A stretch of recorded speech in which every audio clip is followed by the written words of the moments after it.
Chapter 1125. Yesterday, I forgot to post my request for leave. It's really a sin. Although I often stop updating, I have never stopped updating without asking for leave. That's because I'm worried that the readers will wait for me to update and waste their time. I didn't expect to make such a big mistake. I'm really sorry. I still have one more chapter today. I'll be writing very slowly. Write slowly and seriously. Also, this chapter is quite sour and but I really like this style. There were some leftover chicken bones under the tree.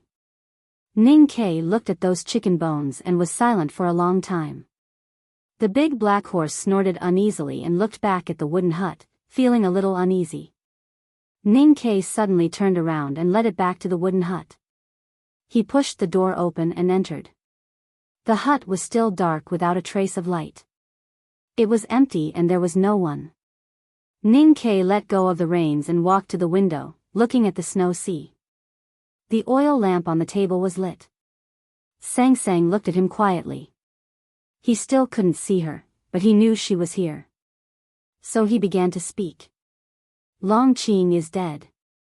He paused for a while and continued, in the north of Yan Kingdom, I killed him. I didn't expect it to end so easily. In my original plan, I was going to disable him and then lock him in the front gate of the Devil's Doctrine so that he would never be free, just like what youngest uncle did to Lotus.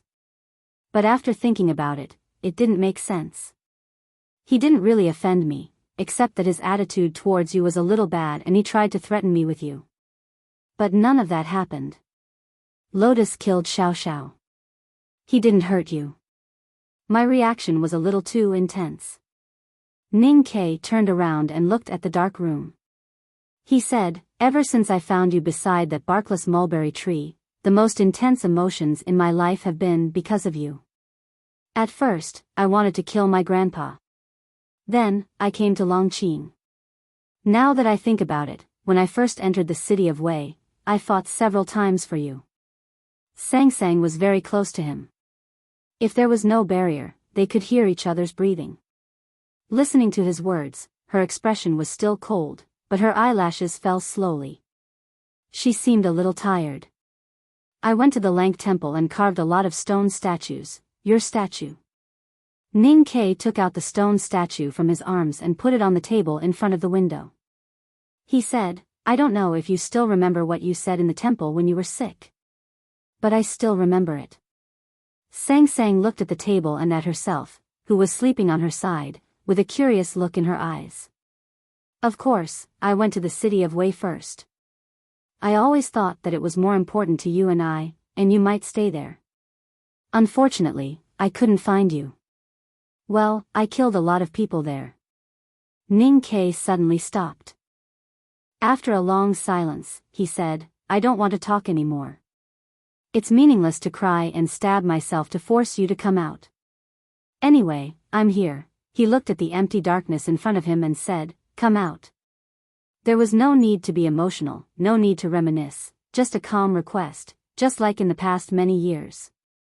You bring me tea, you pour me water, you put your feet in my arms, and let me touch them.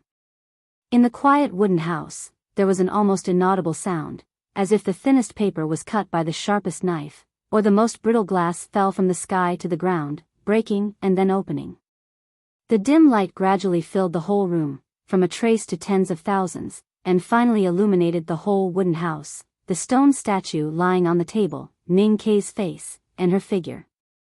Ning Kei looked at her, who he hadn't seen for a long time. He looked at her swollen waist and her simple animal skin clothes. He felt inexplicably sad and stepped forward to hold her tightly in his arms. Sang Sang expressionlessly let him hold her. She raised her head, looking extremely arrogant or perhaps dull. Let go, she said. The indigo lion rushed out from the corner, its forelimbs bent, and it was about to pounce, growling threateningly. The big black horse stared at it from above.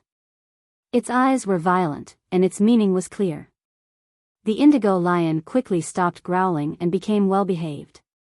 Ning Kei held Sang Sang and buried his head in her neck. His voice was a little muffled, but it was very clear.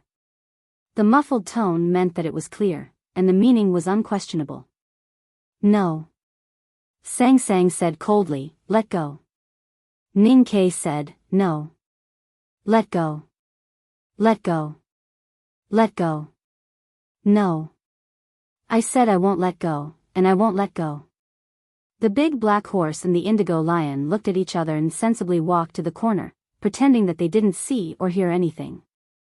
Ning Ke held Sang Sang like this, as if he would hold her until the seas ran dry and the rocks rotted. After an unknown period of time, Sang Sang's slightly raised head finally fell back down. Their cheeks touched each other warmly. After a long time, Ning Ke was sure that the handle of the axe had not rotted into dust.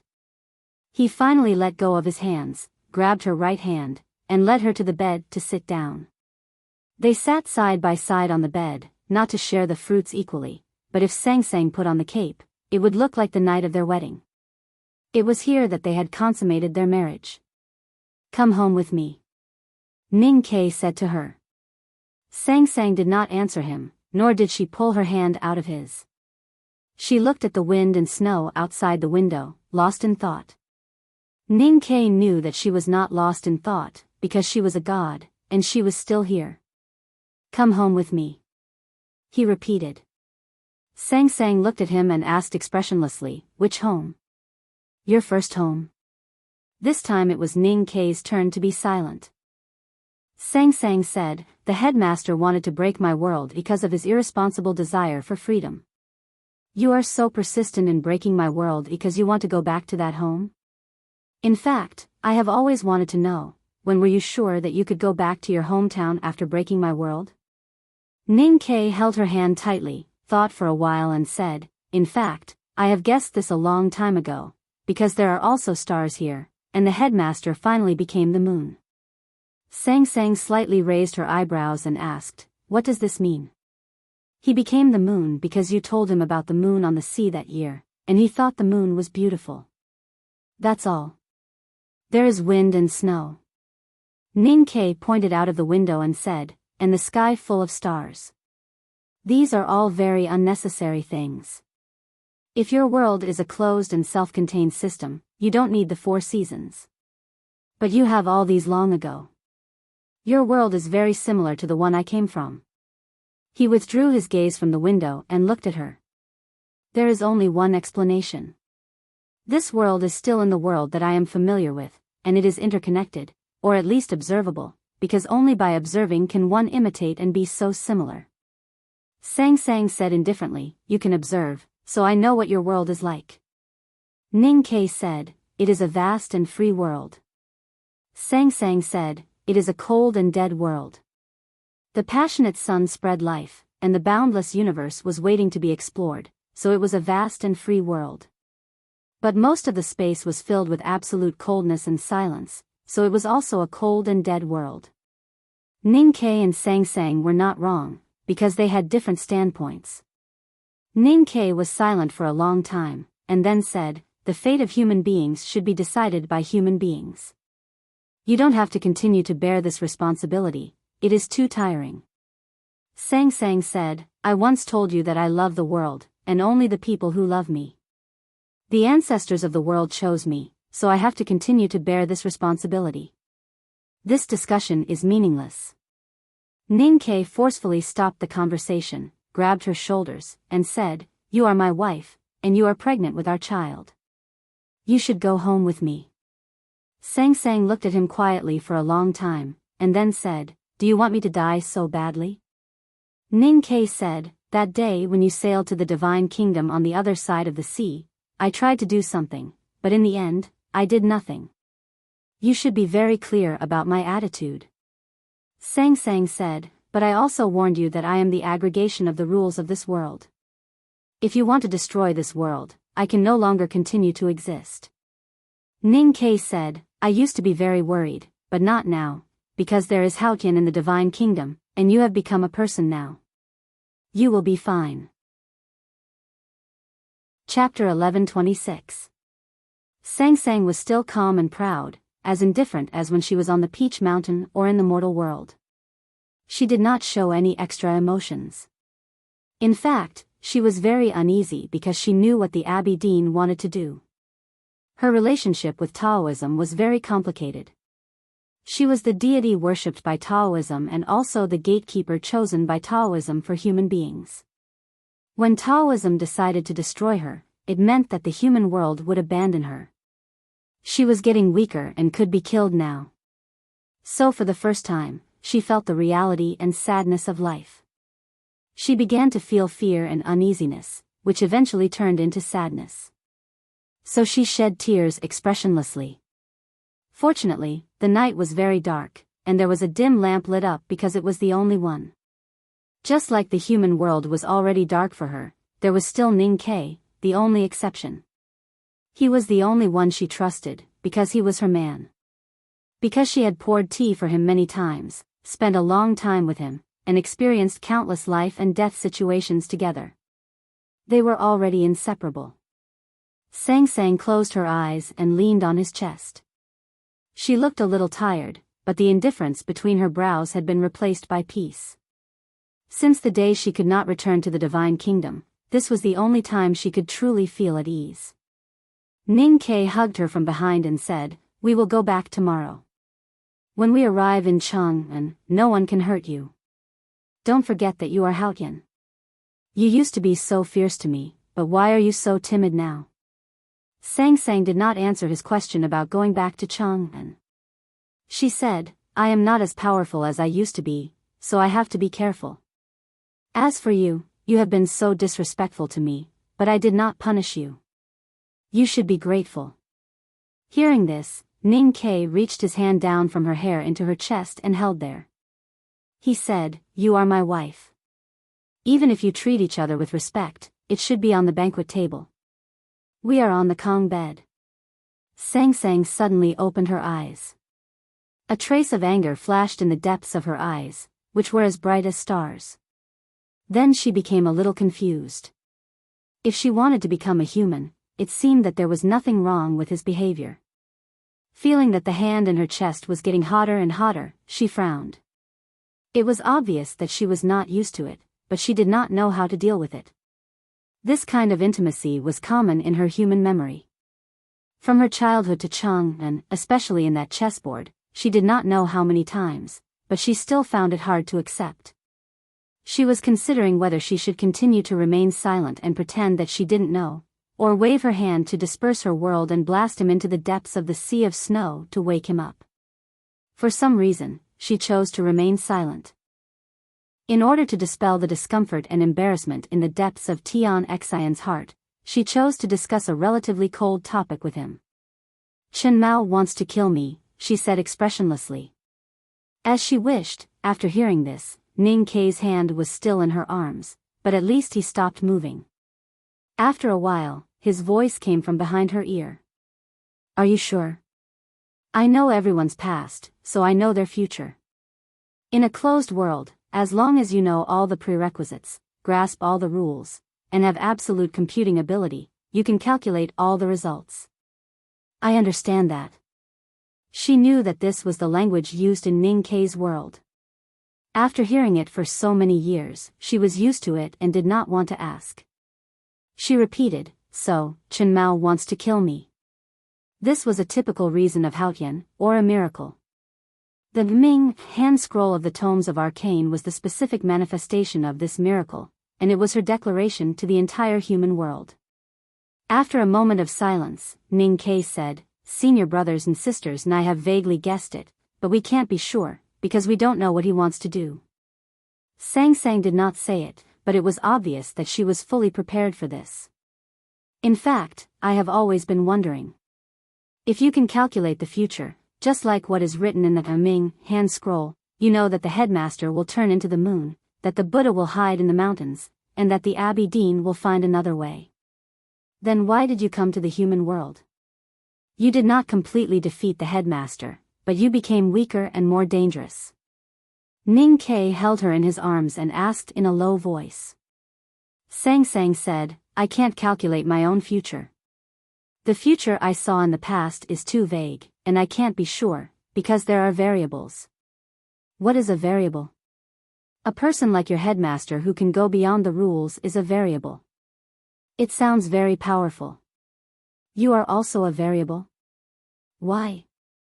Because you are an outsider. The room was quiet for a while, and the wind and snow outside the window kept roaring. Sang Sang was right. In fact, many years ago, when Li Qingshan, the nation master of Tang, used his lifespan as a substitute to calculate the future, he also saw something special about Ning Ke. He was never in this chess game. He came from another world, and he was an outsider. Hao Qian could not calculate him, the headmaster of academy could not see him, and the abbey dean was the same. Ning Ke was silent for a long time. He felt that the identity of the headmaster of academy was like some kind of messenger that often appeared in religions, but he did not know whether it was the messenger of light or the messenger of darkness. It was still too heavy, and did not fit the atmosphere of the reunion of the husband and wife at the end of 1,000 miles to find his wife. He decided to change the topic from Sang Sang. When is it due? He touched her bulging belly and asked with concern. Sang Sang's answer was very simple. I don't know. This answer stunned him, and he felt a little strange. He thought to himself, don't you know when you don't have your menstruation? But on second thought, his wife was not a human, and it was indeed hard to explain. If it was calculated according to the 10 months of pregnancy of an ordinary person, he was wearing a very green hat. He stopped thinking about these trivial things and asked another question that was equally important. A boy or a girl? Do you want a boy or a girl? Sang Sang did not turn around, but her eyes became a little bright. It seemed that she had thought about these questions a lot during these days of solitude in the cold region. He did not know if she had found that she was really like a human. Either is fine. Ning Ke thought for a while and said, but a girl is better. I have more experience raising her. The experience he was talking about was the time when he raised Sang Sang as a child. Sang Sang nodded and said, I don't know if it's a boy or a girl. Ning Ke was a little annoyed and said, why don't you know? Ordinary pregnant women knew their due date, but without the help of a doctor, there was no way to know whether the baby was a boy or a girl. But for an extraordinary pregnant woman like Sang Sang, it should be the opposite. Shouldn't Hao Qian know everything? Because I don't want to know. Sang Sang said in a low voice. She looked a little angry, but it was more like she was acting in a fit of pique. She was still tall and plump, especially after she was pregnant. But lying in his arms and acting in a fit of pique, she looked a little cute, like a little girl. Ning Ke heard more jealousy in her voice. He knew that she was jealous, just like when she ran away from home in Chang'an. But now she was jealous, of the child in her belly. No matter who he was jealous of, it was still jealousy. This was what he wanted to see the most in his life, so he laughed heartlessly and hugged her even tighter. Of course, he was careful not to press against her stomach. The two of them lay quietly on the bed. The stone statue lay quietly on the table. The big black horse and the indigo lion rested quietly in the corner of the room. Not long after, the sky was still dark. But according to the time, it was morning. Ning Ke got up and began to pack up, ready to leave with her. Sang Sang looked at him quietly and did not say that she wanted to leave with him. After packing up, Ning Ke walked to her and said, don't play the game of not taking the initiative, not refusing, and not taking responsibility. No matter whether you want to leave or not, you have to go with me. After saying this, he carried her in his arms. The big black horse was very observant. It jumped like lightning and humbly lowered its body. After Sang Sang rode on it, it turned back and carefully rubbed against her calf to show affection. Sang Sang rode on the back of the horse and looked down at Ning Quebec. She said, do you really think I don't dare to hit you? Ning Ke turned over and got on the horse. He put his hands around her waist and held the reins tightly. He smiled and said in her ear, it's not that you don't dare to hit me, but that you can't bear to hit me. The big black horse buried its head very low and felt that these words were a little too mushy. The indigo lion looked at Sang Sang with tears in its eyes. It thought, How could the great Sang Sang fall like this? The couple rode on the big black horse and left the cold region for the south against the biting wind and snow. The indigo-haired dog followed them closely and ran happily. The route Ning Ke chose was through the snow sea. The frozen sea was covered with 2 feet of snow. Even though the big black horse was tall and strong, it was still very difficult to walk. Ning Ke did not know why he chose this route. If someone could look down from the sky, they would be able to see that they had left a very clear mark on the surface of the sea of snow. Compared to the vast snowy land, this mark was indeed very thin, but it was not covered by the wind and snow again. It was a little strange, and no one knew what kind of method had been used. Sang Sang stood in front of him and looked down at the ground from the sky.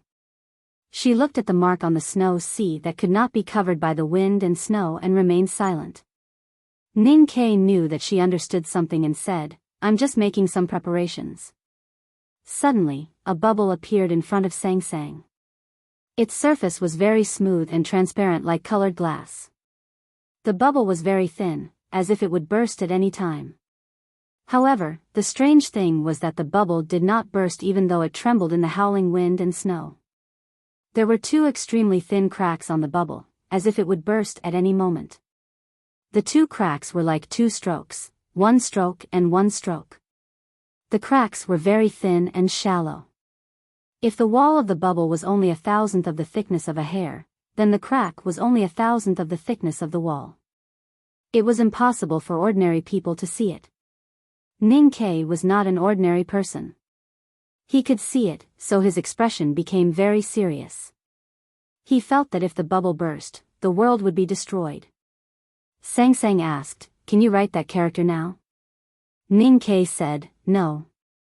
Sang Sang was silent for a long time and said, "Let me know when you can." "I didn't write a tragic ending, did I?"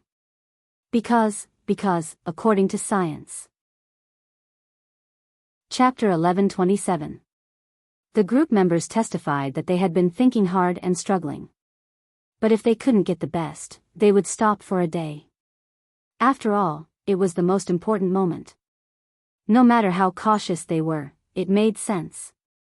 Tomorrow's update would definitely be extremely late, because I would have to spend a long time to think through some things. The group touched everyone. Chapter 11:28. Ning Ke did not know what to say. He looked at the bubble floating in front of her and thought of the speculations he and his teacher had made on the ship. He asked uncertainly, "Is this what the world looks like?" Sang Sang did not answer. The wind and snow did not stop. The big black horse was very fast. It did not take long for them to cross the snow sea. Ning Ke looked back and saw the clear hoof prints on the snowfield. No one knew what he was thinking. Everyone who walked would leave a trace. This sentence was a bit sour and nonsense. But it was a simple truth for what he wanted to do. Weren't the most important changes of human beings to the world those traces? For example, the city wall, the palace, the fields, and the riverbank. The trace on the snow sea was the same. It was also a part of a certain stroke of a word. It could be the beginning or the end. But Ning Ke could not be sure at the moment. Even he could not be sure, unless he really wrote that word and let the whole world see it. But it was not easy to write that word. Looking back at the history of human beings in this world, only the headmaster of the academy was able to surpass the rules and reach the state of no rules.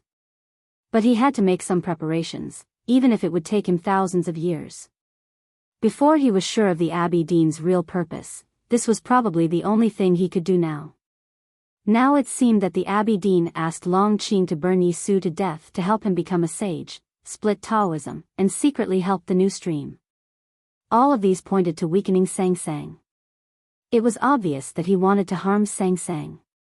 According to the Academy's calculation, the Abbey Dean used the tomes of arcane to deal with Sang Sang. But, why? It was not logical to not think about religious beliefs. Sang Sang was Haotian. Why did Taoism want to kill her? Why did they dare to kill her? What was the meaning? Sang Sang did not say, and Ning Ke did not ask. As long as he could return to his home in Chang'an, he would have a lot of time to solve this puzzle and make corresponding countermeasures. The big black horse was so fast that it turned into a black lightning in the wind and snow. The green dog ran in the deep snow and was buried by the snow from time to time. It looked like a blooming green lotus and was not slow at all. A few days later, Ning Kai and his entourage left the cold region and came to a coniferous forest. In the forest, he saw a lot of frozen deer meat and blood left by wild beasts. Looking at the footprints of the beasts and the broken trees, he was sure that this should be the place where the snow wolves had stayed. Sang Sang reached out her right index finger to the big black horse's neck. The big black horse understood and slowed down. She got off clumsily with her hands on her belly and waved. The green-haired dog ran over happily and jumped into her arms. The green dog ran to her happily and jumped into her arms. She held the green dog and looked to the south indifferently. To the dog and of the north of the mountain of the south. It was still snowing in the south, but Sang Sang watched for an hour and then said, "Turn east, 12:8. Ning Kai helped her get on the horse and pulled the reins gently to change the direction of the big black horse. He did not ask any questions during the whole process, as if he knew what she meant. A few days later, Sang Sang stopped the big black horse again when they arrived at an icy river. She looked to the sky in a certain direction with an indifferent expression. But her eyes were filled with irritation. Then she took out an abacus and began to dial. Ning Kai was surprised to see that she rarely used an abacus when she was building a house in Chang'an. She needed a solemn sense of ceremony to boost her confidence because of the large amount of money involved. There were few people and beasts in the snowfield. It was very quiet except for the whistling wind. But at this time, there was a crisp sound of cracking on the icy river. Sang Sang's fingers left a shadow on the abacus as if she was playing the piano. After a while, she stopped working on the abacus. Ning Kai looked at her and saw that the wooden beads on the abacus were arranged in a very regular but absolutely meaningless pattern. He could not understand it and asked directly, "How do we go?" "To the northwest, 33:23. Sang Sang said. Going to the northwest meant going back, but Ning Kai did not doubt it. He lifted the reins and let the big black horse go in that direction, kicking snow and splashing ice all the way without any delay. At dusk, the big black horse stopped again. Sang Sang took out the abacus and began to dial again like playing the piano. When she finished calculating, she gave a new direction and Ning Kai followed it. From the beginning to the end, he did not ask any questions, nor did he have any doubts. He just cooperated with her in silence, just like many years ago. He absolutely trusted her when it came to calculating the route. This situation repeated for the next few days. Finally, Sang Sang did not even put the abacus in her clothes. Instead, she put it in front of the saddle and fiddled with it from time to time. The number of times she changed directions became more and more frequent. She was much weaker than before. Although it was difficult for her to calculate everything in the world, she was still much better than ordinary people when it came to calculating. There was no pattern to the turning and retreating. In the end, even Ning Kai lost his direction. But he knew that they were getting closer and closer to Chang'an City. Sang Sang and the person he did not want to meet had not been seen yet. Ning Kai's expression became more and more solemn, because he knew that everything would get more dangerous in the end. More importantly, he found that Sang Sang's energy was getting weaker and weaker, and he did not know how long she could continue calculating. Sang Sang became very tired and sleepy. She often fell asleep on his chest while fiddling with the abacus. Fortunately, she was not as weak as she was when she was seriously ill, and she did not vomit blood. Every time Ning Kai looked at her bulging belly, he could not help but wonder if she was going to give birth soon. For the next 2 days, they traveled southward along the Tianqi mountain. The snowy ridge drew a clear, beautiful and undulating line in the blue sky, guiding the big black horse in the right direction. Helan City loomed among the mountains. Sang Sang stopped the big black horse again. This time, the calculation took a long time. The wooden beads on the abacus kept bouncing. They were put back to their original positions by her fingers, and then they were plucked out again. It was very messy. Her movements also became a little messy, as if she was playing the piano at random. The indifference on her face was replaced by annoyance, and finally anger. With a clap, her hand fell on the abacus, messing up the pattern that was about to take shape. She let her messy hair fly around her cheeks and said, "We will meet." Ning Ke only kept silent for a short time, and then asked, "Is there a chance?" Sang Sang said, "No." He asked about the probability of defeating the Abbey Dean if they worked together. Sang Sang's answer was very simple and clear. This time, Ning Ke kept silent for a long time, and then said, "Can we go around it?" Sang Sang said, "No." Ning Ke did not doubt her judgment after hearing 2 consecutive rejections. So he dismounted without hesitation and led the reins to the mountains. He said, "Find a way to hide first." Hearing this, Sang Sang slightly raised her eyebrows, a little unhappy. She was Haotian. How could she hide because of a human? And that human used to be her dog? Of course, in fact, she had been hiding by the snow sea for a long time. She could keep her state of mind at that time, but it was very difficult now. She did not want to appear too weak in front of Ning Ke and needed his protection. When her hand fell on her abdomen subconsciously, she kept silent. Ning Ke did not expect that she would still think about these things at this moment. He held the reins and quickly ran into the mountains. He came to a cold lake surrounded by cold trees, and said, "Right here." From here, they could see Helan City from afar, but it was difficult to be discovered by the outside world. Sang Sang waved her sleeves sewn from animal skin. A clear light flashed, and an aura appeared and then disappeared. Ning Ke did not find anything strange, but he knew that she had opened her own world. The flat land by the cold lake, himself, the big black horse, and the green-haired dog were all in this world. It did not take long for him to see the proof. The snow by the lake gradually melted, and the temperature gradually rose. Grass gradually sprouted in the mud. Suddenly, it snowed in Tianqi Mountain. Ning Ke looked at the outside world and felt it was amazing. The wind and snow outside were furious, but here it was as warm as spring. He thought for a while, took out his iron cutlass, and neatly chopped some trees. With his inhuman strength, it only took him a very short time to build a wooden house by the lake. The wooden house was a little shabby, but the faint smell of wood could calm the mind. Sang Sang held her abdomen and quietly watched him work.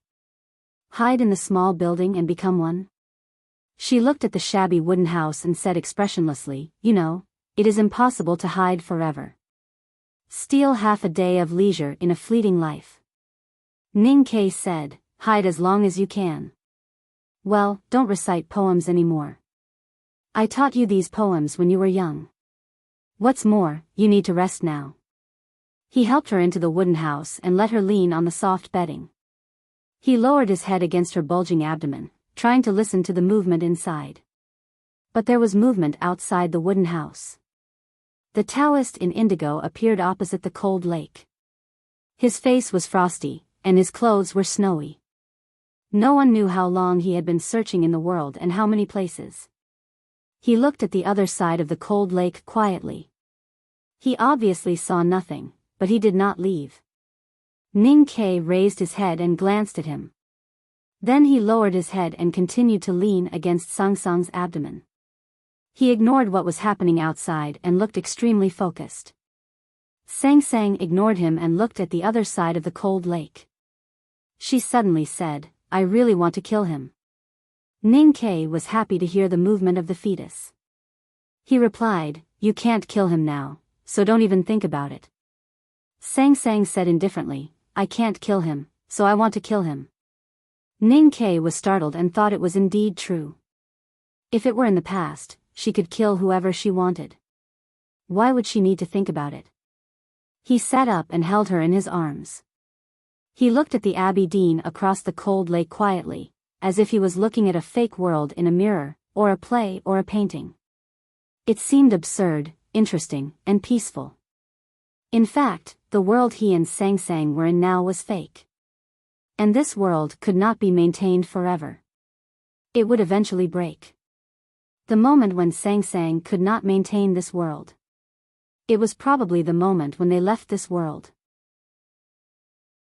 Chapter 1129. In fact, Ning Ke had only seen the Abbey Dean a few times in Chang'an. Now that he thought about it, every time they met, it seemed to be accompanied by wind and snow. It was extremely cold from the outside to the inside. In the past, the Abbey Dean's indigo robe was clean and free of snow and frost. He was like an immortal. But now, he was covered with dust and looked tired. He was just like an ordinary person. He had been searching for Sang Sang for many days and places. He had traveled thousands of miles with the distanceless state, but he was still one step behind. Ning Ke and Sang Sang's natal connection was stronger than the strongest in the world. He looked at the other side of the cold pond and the withered grass under the snow. There was no expression on his face. His mind was calm because there was nothing there. But he always felt that there was something there. It was the same feeling he had when he passed by the desolate man's tribe in the snow sea in the past. So he did not leave. The mountain that was abandoned by Haotian became colder and colder in the wind and snow. The Abbey Dean stood by the pond quietly and looked calmer and calmer, as if invisible water had flowed through him and washed away all the dust. The weathered look on his face became lighter and lighter until it finally disappeared. The snow on his indigo robe also melted and disappeared. A pure aura came out of his body and reached his feet. It melted the snow and greened the old grass. It spread to the pond and melted the ice, creating ripples. Spring was coming. The spring wind greened the shore of the cold pond and reached the other side in an instant. Sang Sang looked at him quietly and put her fingers on the ground. The aura of life flowed into the earth like a trickle. The spring outside and the spring inside merged together. Without each other, there was no boundary and they could not be seen. When the dusk came, the Abbey Dean left the pond, leaving a lingering aura of the space passage and disappeared. Ning Ke was relieved when he confirmed that the Abbey Dean did not find Sang Sang in him. But he did not look happy because it was only temporary. No one knew how long this situation would last. Can we go now? He looked at the magnificent Helan city in the distant mountains and asked. Sang Sang did not answer. Ning Ke understood what she meant. The Abbey Dean might have gone to the South Sea, or he might be looking at the earth from the top of the snow-capped peak. If she opened her world, he would easily find her. The abacus was on her knees, but she could not figure out the position of the Abbey Dean. She was becoming weaker and weaker, or rather, she was becoming more and more like an ordinary woman. This fact made her silent, helpless, and even angrier. She grabbed Ning Ke's hand and bit it hard, like a mother beast who had been stimulated. Ning Ke looked at the blood flowing from the corner of her mouth. It was very painful, but he did not cry out. His eyes were full of love and sympathy. As night fell, the wind and snow in the mountains suddenly stopped. A gust of wind came from the sea in the southeast, blowing away the thick clouds in the sky. Hundreds of stars appeared in front of him, and at the same time, there was a full moon. Ning Ke held Sang Sang and leaned against the soft animal skin, staring at the stars and the bright moon in the night sky in a daze. Sang Sang said, "I want to have sex." Ning Ke was slightly stunned. He looked down at her calm face and realized that she was not joking. Of course, if she was really joking, this matter would be a little too funny. He said, "What are you thinking about? Go to sleep first." Sang Sang said, "I want to sleep with you." Ning Ke was startled and asked, "Sleepy?" Sang Sang said, "I want to sleep with you." Her mood was very calm, even a little indifferent. She was not so serious, but extremely serious. Ning Ke held her, smelled her scent, and kissed her face. After a while, he suddenly said, "Can we not watch?" Sang Sang looked at a certain place without blinking her eyes and said, "Why?" Ning Ke said, what is this? What people do, God is watching. Sang Sang looked up at him and said, that's interesting. Interesting? Nonsense. That's boring. Well, I say, even if you have to watch, can't you show some emotions? Ning Ke was not in a good mood when he woke up in the morning, because he always felt that Sang Sang's mood was a little strange, as if she was saying goodbye to him. They had just reunited, and she was going to run away again? He thought about it and felt that something was wrong. His expression gradually became solemn, and he was extremely vigilant as he looked across the cold pond at the grassland that had just been in spring yesterday and was frozen by the cold wind overnight. What happened next gave him another possible answer, but it did not make him feel a little relaxed. Instead, his mood became heavier, because Sang Sang seemed to be about to give birth. He had experience in many things, but he had no experience in this matter. Sang Sang used to be omniscient and omnipotent, but there was nothing she could do about this matter. It was quiet in the wooden hut. Sang Sang held her bulging abdomen and felt the movement coming from inside. Her thin brows were extremely tightly knitted, and her face was a little pale. The labor pain had not begun, but it was about to begin. Giving birth was troublesome, and what was more troublesome was that Sang Sang's state of mind was greatly disturbed, and it was difficult for her to maintain her own world. There was gossamer floating in the air outside the window, and Ning Ke knew that it was a crack. If the world was smaller, or the matter in the world was less, with Sang Sang's ability, she might be able to maintain it for a longer period of time. Ning Ke looked at the looming crack in the space outside the window, and understood why he felt that separation was close at hand when he woke up in the morning. After a moment of silence, he led the big black horse out of the wooden hut. There was no clear cracking sound, but only a gust of cold wind. He returned to the real world, and stood by the real cold pond. Looking back, there was no road or house. He decided to leave here, as far as possible from the cold pond, and as far as possible from her. He understood what Long Qing had said before the battle. It turned out that his search was not a good thing for her.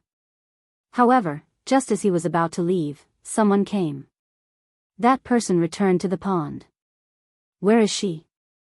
The Abbey Dean looked at him and asked calmly.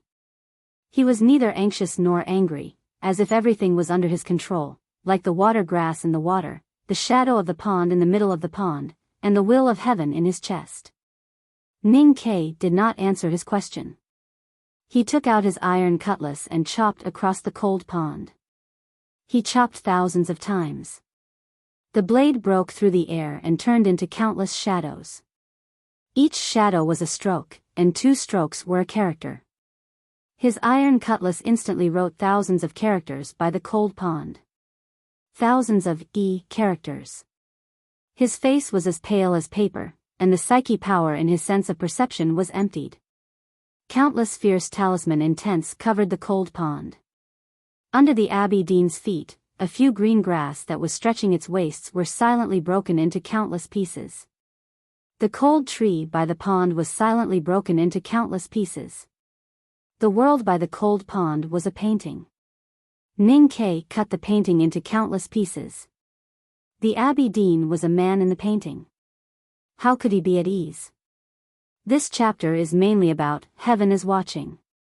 A guy on Weibo said, when asking his girlfriend to make love, he always thinks of a saying, heaven is watching. W.B. Zach.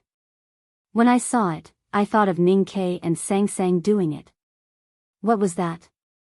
In the past, I've written about the battle between heaven and man, and the unification of heaven and man. But I've always wanted her to see it. The heavens are watching what man is doing. How cool. It was supposed to be a long and detailed description, but everyone knew about the recent situation, so I simplified it and kept the meaning. I couldn't help but feel a bit regretful. Many years ago, I wrote the part about Fan Xian and Zhang Daodu in the Qing dynasty with great care. I wanted to use other methods to write it again. What a pity. The last chapters must be written with great care. See you tomorrow. Chapter 1130. Something cropped up and he had to go out. Updates could only appear very late at night, so he had to report to everyone in advance. Chapter 1131. If the grass and flowers in the mountain formed a complete painting, then the Abbey Dean was indeed in the painting. However, he was also outside the painting. To be more precise, there seemed to be a small painting in the painting, and he was in the small painting. The small painting was the interlayer of the aura of heaven and earth, a secondary space between the real space. He was standing there. He seemed to be very close, but he was actually very far away. He seemed to be inside the painting, but he was actually inside the painting. Within a few feet of the Abbey Dean, under the influence of the aura of heaven and earth gushing out from the interlayer, the feeling of spring was extremely strong. There were green buds on the trees and yellow flowers in the grass. Ning Kei's thousands of iron cutlass strikes could cut the green buds and yellow flowers into pieces, but not the feeling of spring. The feeling of spring was invisible. The spring breeze blew and the leaves swayed. The Abbey Dean's figure instantly moved to a distance of more than 100 feet behind the cold lake. He was far away from the terrifying talisman intent and blade intent, and could not enter for the time being. It was like a city wall. People outside could not enter, and people inside could not leave even if they wanted to. Both the city and the cold lake eventually became a prison cell. Ning Kei had been imprisoned in Chang'an twice, so he was no stranger to this situation. You shouldn't have left Chang'an. The Abbey Dean looked at him and said. His expression was still calm and gentle, just like the spring breeze. He was like a teacher who knew everything in the world and was sincerely giving advice. You have no chance of winning. Ning Kei knew that the Abbey Dean was right. His most powerful weapon, or his biggest hope to defeat grand cultivators like the Abbey Dean and the drunkard, was the god-stunning array passed down to him by his teacher, Chang'an. Leaving Chang'an meant leaving this weapon thousands of miles away. In a sense, it was no different from suicide. But he had to leave Chang'an. He had made this decision on that snowy day, and he would never regret it. Because he knew that the Abbey Dean would kill Sang Sang, and he was the only one who could find Sang Sang before the Abbey Dean did. Instead of thinking about the past, he only thought about what would happen in the future. He looked at the fierce talisman intent that covered the sky and earth around the cold lake, and thought about what he should do later. The moment the blade intent dissipated, he would leave as far as possible. The Abbey Dean could not see through her world, so she would be safe. Everything was to give Sang Sang a chance to escape, but it would probably ruin all his chances.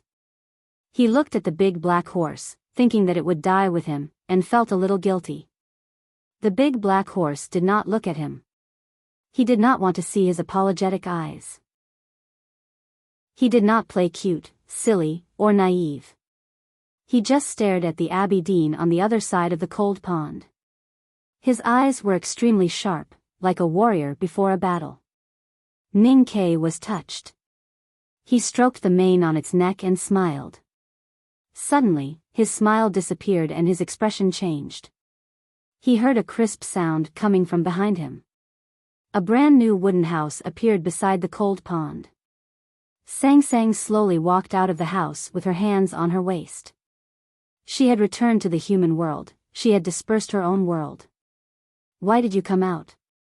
Ning Kei asked angrily. I don't feel well. Sang Sang strolled by the pond with her big belly.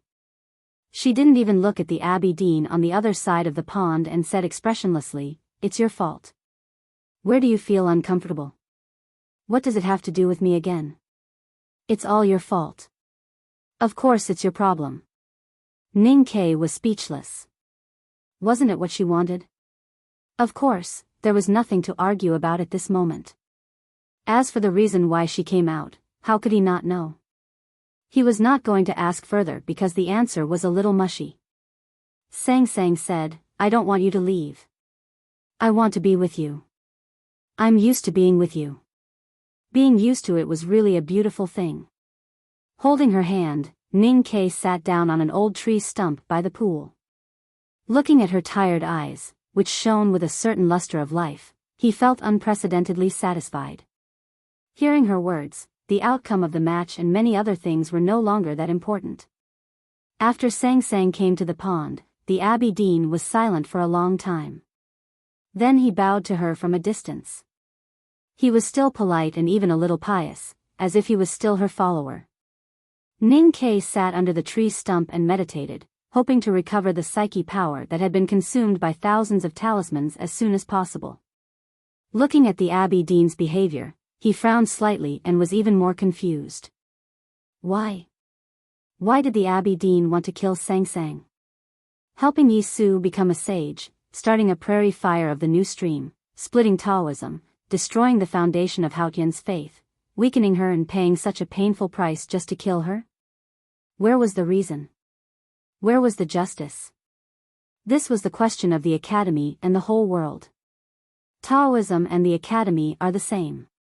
It's not because the headmaster of the Academy used to study in Taoism, but because we both think from the perspective of human beings.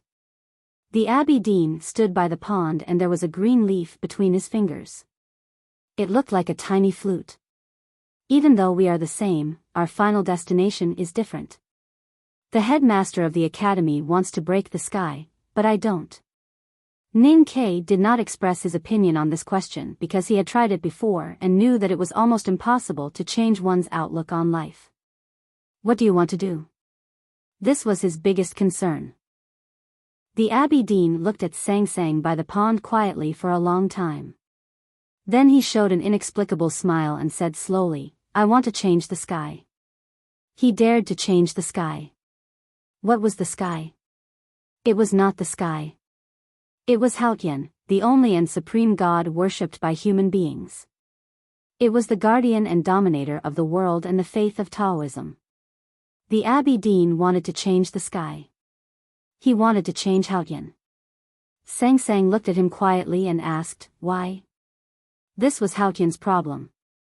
The Abbey Dean said calmly, because you can no longer fulfill your duty as Haotian.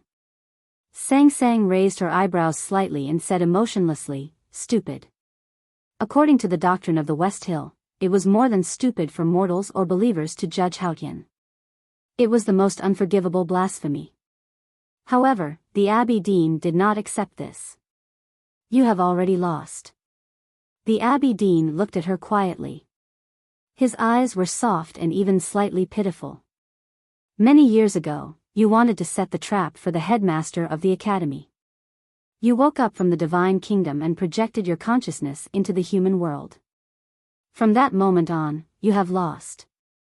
Sang Sang slightly squinted her eyes. Ning Kei felt a little uneasy and held her hand tighter. Did you really set the trap to kill the headmaster of the Academy? Could it be that heaven's will is unpredictable and you can't think of any other way? You don't need to come to the human world? No, maybe you didn't realize that you set the trap out of curiosity. You wanted to see what the human world was like. The Abbey Dean looked at her and pitifully said, when you started to be curious, you were no longer Haotian. You began to have the characteristics of human beings. You can no longer return to the divine kingdom. That is the proof. Sang Sang said expressionlessly, so? Then? The Abbey Dean said calmly, Taoism woke you up in the chaos to protect the human world. When you can no longer bear the responsibility, Taoism naturally has the responsibility to replace you. So, I will do everything I can to kill you. Then, I will choose a new Haotian. Dirty words. I still wrote it. Chapter 1132. You see, reason is always the simplest thing in the world. Water flows downwards, clouds rise to the sky. Where there is light, there is darkness. When it's time to change, it's time to change. The Abbey Dean looked at Ning Kei and explained calmly. Ning Kei was silent for a while and said, why didn't you think so before? After all, Haotian Taoism is Haotian Taoism. Just like the soul is human soul, who would want to kill themselves to exchange for a new soul when they are living a peaceful life? The Abbey Dean rubbed the green leaf gently with his fingers. A fresh and sweet voice accompanied his words. It was as fragrant as the wildflowers around them. I can think it through, or dare to think about it, thanks to Yi Su, my great disciple, He found a new way in the shabby alley of Lingang City and founded the new stream. He wrote those thought-provoking words and taught me to think in this way. In a sense, he is my teacher. The Abbey Dean's eyes fell on Sang Sang and he said the following important words. The doctrines of the new stream and Haotian Taoism do not actually conflict with each other. They are just truths from different times. For countless years, human beings have been in a desolate period and needed your protection. However, human beings are still growing. 1,000 years ago, there was the headmaster of academy, the great divine priest of light who founded the Enlightenment doctrine, Kuhaoran, Lotus, and me. All these things prove that human beings have grown to a level that we could never imagine at the beginning. Human beings have grown up and no longer need your protection. They are strong enough to protect themselves. They don't need to die and come back to life like weeds. They don't need to endure the pain of endless reincarnation between the everlasting night and the daytime. The cold pond was still cold, but the lakeside was as warm as spring. Flowers were blooming and green trees were swaying. The scene that was cut into pieces by Ning Kei's blade was gradually restored by spring. It was silent for a long time. Only the pleasant sound of the leaf flute between the Abbey Dean's fingers could be heard. It was not the signal of retreat on the battlefield, but more like the beating of war drums. Ning Kei took a long time to digest the shock in his heart. He looked at the Abbey Dean on the other side of the river and said, the headmaster said something similar. Human beings have indeed grown to the point where they don't need Haotian anymore. They have long stood up, and some can even fly freely. The difference is that the Academy thinks that human beings need to go to a wider world, while Haotian Taoism still thinks that they should stay where they are.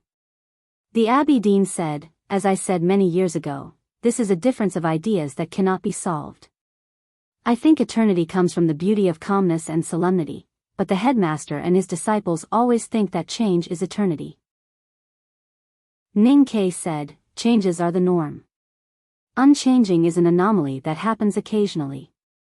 The Abbey Dean said, mankind is a product of abnormality. Why should we pursue normality? Ning Kei said, if Yi Su were still alive, or eldest brother were here, they could debate with you. But I can't. I'm best at fighting and killing, not theory. But even I can see the biggest problem in your theory. The Abbey Dean said, please say it. Ning Kei said, if it is still a self-enclosed system that wants to be isolated from the outside world, then even without Haotian, we still need a collective will to carry out the rules. Who will do it? After a moment of silence, the Abbey Dean's voice sounded calmly. I will do it. The Abbey Dean said, you see, this matter can still be solved very easily. I will do it. What for? Be Haotian. Look, there is a gray machine in the sky. The weather is changing, it's thundering, it's raining, put away the clothes. In an instant, these words flashed through Ning Kei's mind. He lowered his head in silence and looked at the sky reflected by the gradually melting pond water. He gradually calmed down and began to think about this matter. The more he thought about it, the more he felt it was amazing. The Abbey Dean was really amazing. Kill Haotian and become the new Haotian. This was not what a man should do, but someone else could replace him. This was an unimaginable ambition, and also the most valiant spiritual declaration. Anything, as long as it was large enough, would give people a sense of greatness, such as the snow-capped peak or the wilderness. As long as the ambition was big enough, it was also a kind of greatness. In the end, the Abbey Dean still followed the headmaster and the youngest uncle. But he never doubted his own past, because Taoism's countless years of accumulation and foundation gave him enough ideas to directly draw a conclusion. If Haotian couldn't do it, then he would change it. He would do it himself. What a great ambition. What a great courage. Sang Sang looked at the other side of the river expressionlessly. Other than Ning Kei, the Abbey Dean was the person closest to Haotian in the whole world. Neither Wei Guangming nor the old revelation of heaven could be compared to him. He had comprehended the revelation of heaven and had waited for many years in the South Sea. He had communicated with her many times, so he naturally knew what she was trying to say. You are a statue erected by Taoism. It's just changing a statue. Why do you need to be brave for a while? The Abbey Dean looked at her and said. He was no longer as compassionate as before, but calm and natural as an elder. Then he looked at Ning Ke and said, neither the Academy nor Taoism wants Haotian. At least before the last part of the journey, we can walk the same path. Or can you really convince yourself that the headmaster is wrong? Ning Ke was silent for a long time and then said, no, the headmaster is not wrong. In fact, you are not wrong either. Mankind does not need a Haotian anymore. Sang Sang was expressionless, as if she heard nothing. He held her hand and looked at the Abbey Dean and continued, I don't want Haotian either. But the problem is, I want a wife. He did not care about the survival of Haotian, but he must care about his wife. If the old Haotian died, he could replace him with a new one. But if his wife was gone, could he replace her with a new one? Even if he could, no, there was no even if. He just could not. I can't live without a wife. Ning Ke told the Abbey Dean and the whole world.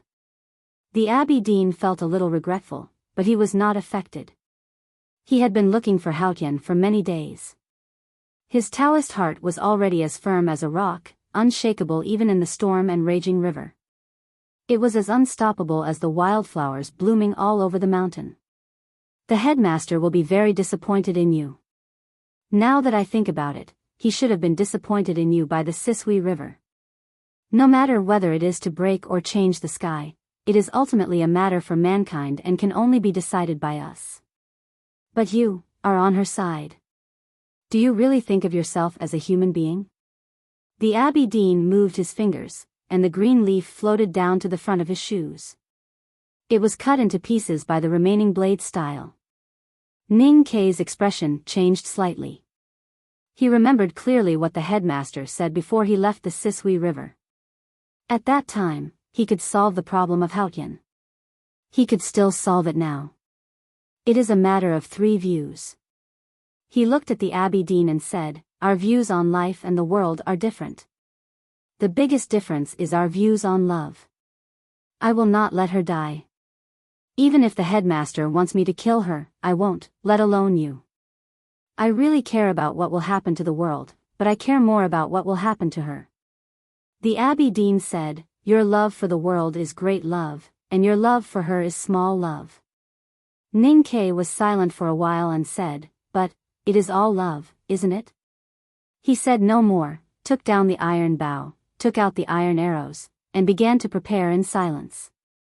The talisman by the cold pool gradually dissipated. The Abbey Dean was about to enter the painting. The conversation would end and the battle would begin.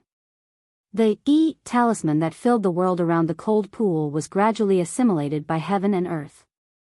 The fierce blade style was no longer there, and the broken painting was gradually repaired. The Abbey Dean walked out from the deepest part of the painting and into the real world. Sang Sang stood up slowly and looked at him expressionlessly with her hands behind her back.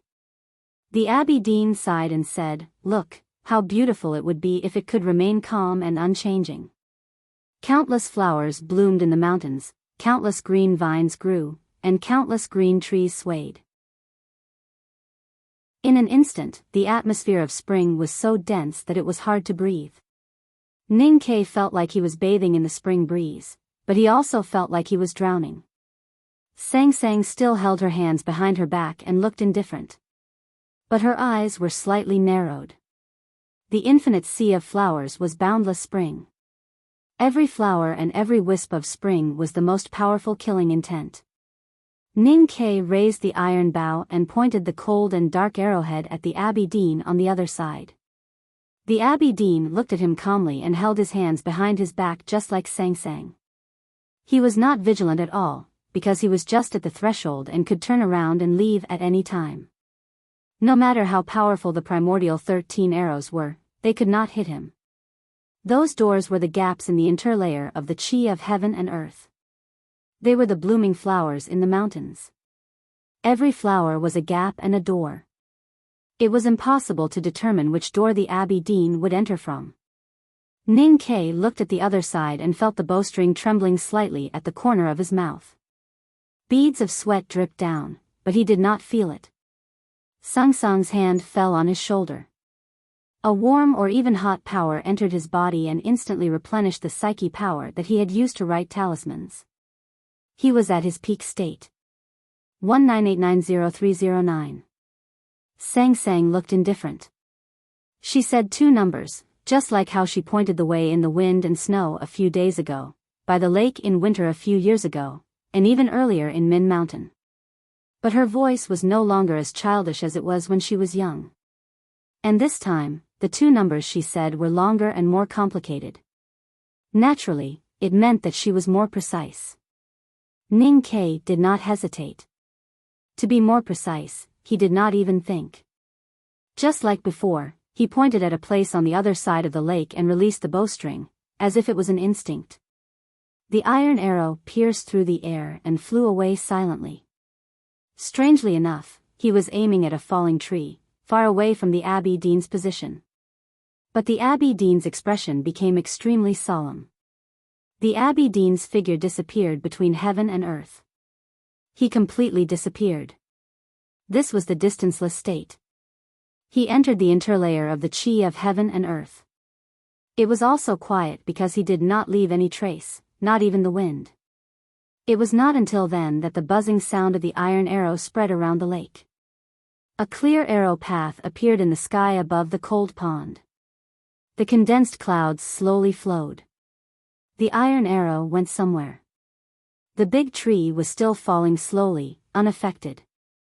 There was no trace on the cliff further away, just like the Abbey Dean.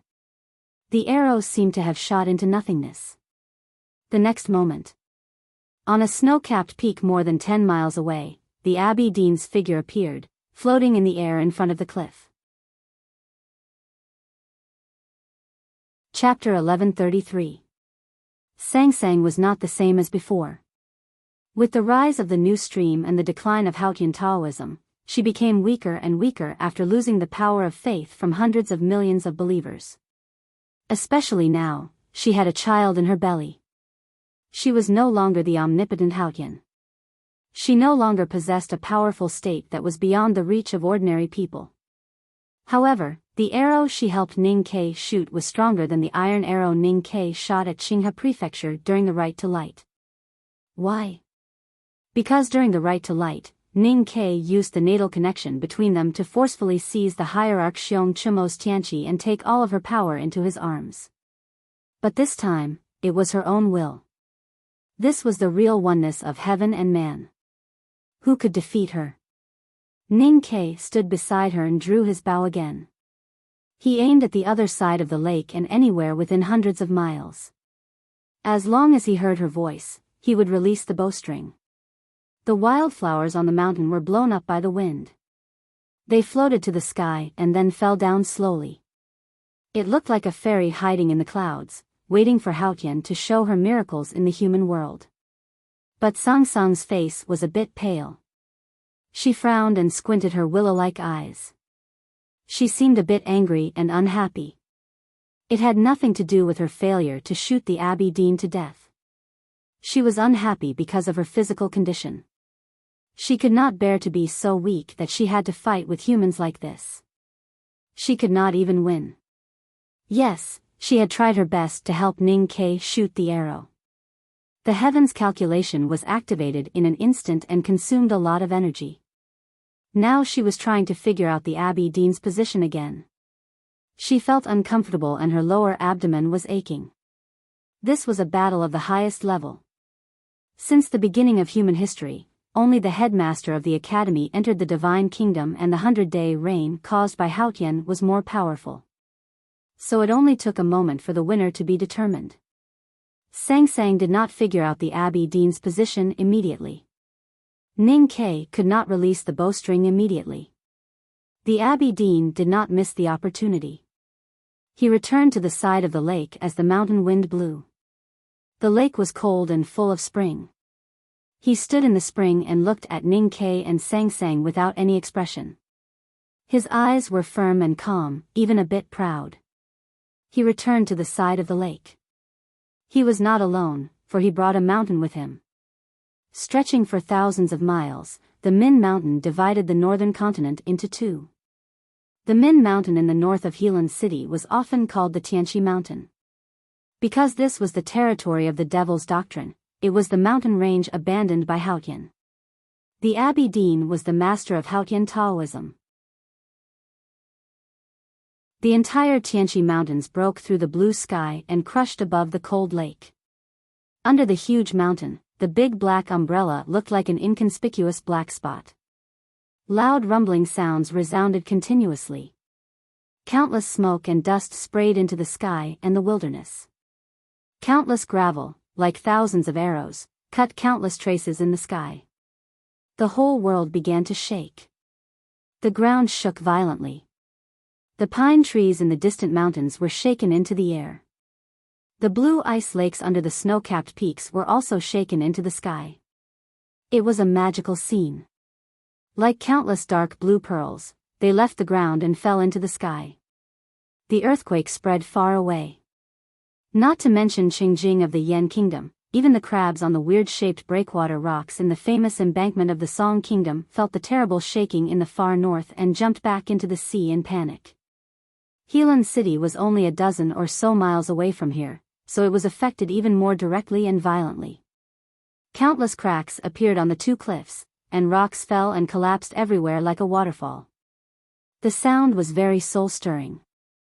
The two heavy and tall city gates, which had blocked the grassland barbarians for countless years, were now seriously deformed and twisted, revealing a huge gap. The military fortress that had never fallen for hundreds of years was destroyed in front of their eyes. All kinds of terrible sounds, the magical and unreproducible scenery, the gradual collapse of the cliffs and the destruction of the fortress all showed how terrifying the Abbey Dean's hand was. After a long time, the earthquake finally calmed down. The smoke and dust gradually fell and was absorbed by the remaining ice and snow between the broken cliffs. The air gradually became clean again. The green trees in the mountains had already been crushed into fine powder, and the cold lake had been flattened. The remaining ice shards and the scaleless fish at the bottom of the lake had all fused with the soil and rocks. They could only wait for countless years before they were discovered. There was only a vague shape of the cold lake left. There was a mark on the bank of the lake, which was formed by the crushed stone powder. It circled a stone platform about 1,000 feet in radius. The spring had long become a monotonous world made of stones. The Abbey Dean stood on the other side of the stone mark on the bank of the lake. His face was slightly pale and his right hand was slightly trembling. So did his indigo clothes, which were as soft and calm as water. Even he had to pay a great price for such an earth-shattering attack with the entire Tianqi Mountain. The cold pond had disappeared, and so had the feeling of spring. However, his state of mind was still as calm as the pond and as warm as the feeling of spring. This was because he knew very well that this attack that he had planned for a long time must have seriously injured her. Even though the big black umbrella was torn from the night before she came to the human world and was used to protect her fragile real body in the human world, it still could not block the whole Tianqi Mountain. There was a rustling sound from the stone mark on the bank of the lake. The gravel rose and then separated, revealing a big black umbrella. The big black horse and indigo lion under the umbrella looked confused. Obviously, they had not woken up from the terrible shock. Ning Ke was awake, but his face was extremely pale. He was not seriously injured, but she was dying in his arms. Sang Sang was still breathing in his arms. Her face was as pale as blood and 2 streams of blood flowed from the corners of her lips. Her willow-like eyes were not as bright as they used to be. They were a little dim. Ning Ke tied her in front of him as fast as he could and turned over to mount the horse. A cold voice rang out from the broken cliff. The Abbey Dean looked at him and said, "Do you think you can still escape?" Ning Ke did not answer. Sang Sang was seriously injured and it was difficult for him to escape from the Abbey Dean. But he knew that someone would definitely come to help him. As long as the Abbey Dean knew where he was, he would definitely come. The Abbey Dean's earth-shattering attack would be sensed by the heaven and earth. He would know where he was. Ning Ke had been waiting for this moment. He was so sure about it. Just like many years ago, when he and Sang Sang were in a desperate situation in the White Tower Temple in Chaoyang City of the Yueluan Kingdom, he would definitely come. The Abbey Dean's expression changed slightly when the wind rose from the cliff. He floated over and came to Ning Ke in an instant. He pointed at Ning Ke's chest with his finger pointing between Sang Sang's eyebrows. A wooden stick suddenly appeared in front of his finger. The wooden stick was very ordinary. It was not made of rosewood, agarwood, or iron sandalwood. It was like a wooden stick that could be seen everywhere in ordinary people's homes. It was used to make noodles or to beat children. The Abbey Dean waved his hand and there were mountains and rivers between his fingers. However, such an ordinary stick was able to stop his finger. A light sound was heard between the stick and his fingertip.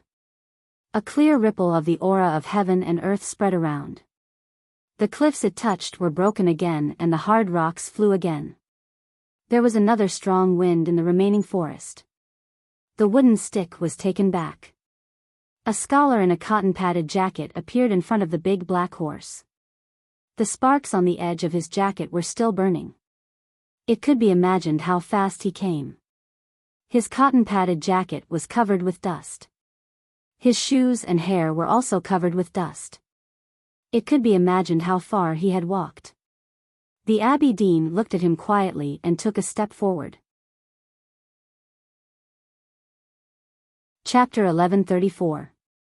The eldest brother looked at the Abbey Dean and said calmly, "Let's go." This word was meant for Ning Quebec. Ning Ke looked at the eldest brother's back and wanted to say something, but he knew it was not the right time. He suddenly clamped the horse's belly. The big black horse neighed and turned into a black lightning. It leaped over the rocks and cliffs and ran toward Helan City not far away. The indigo dog turned into a blue line and followed behind. There were only 2 people left in the broken cliffs. The Abbey Dean looked at the eldest brother and said, "It's not wise." The eldest brother held the cudgel in his right hand and held it horizontally. He was very polite and cautious. "Why?" The Abbey Dean said, "The Academy and Haotian are fighting against Taoism. This is a big puzzle."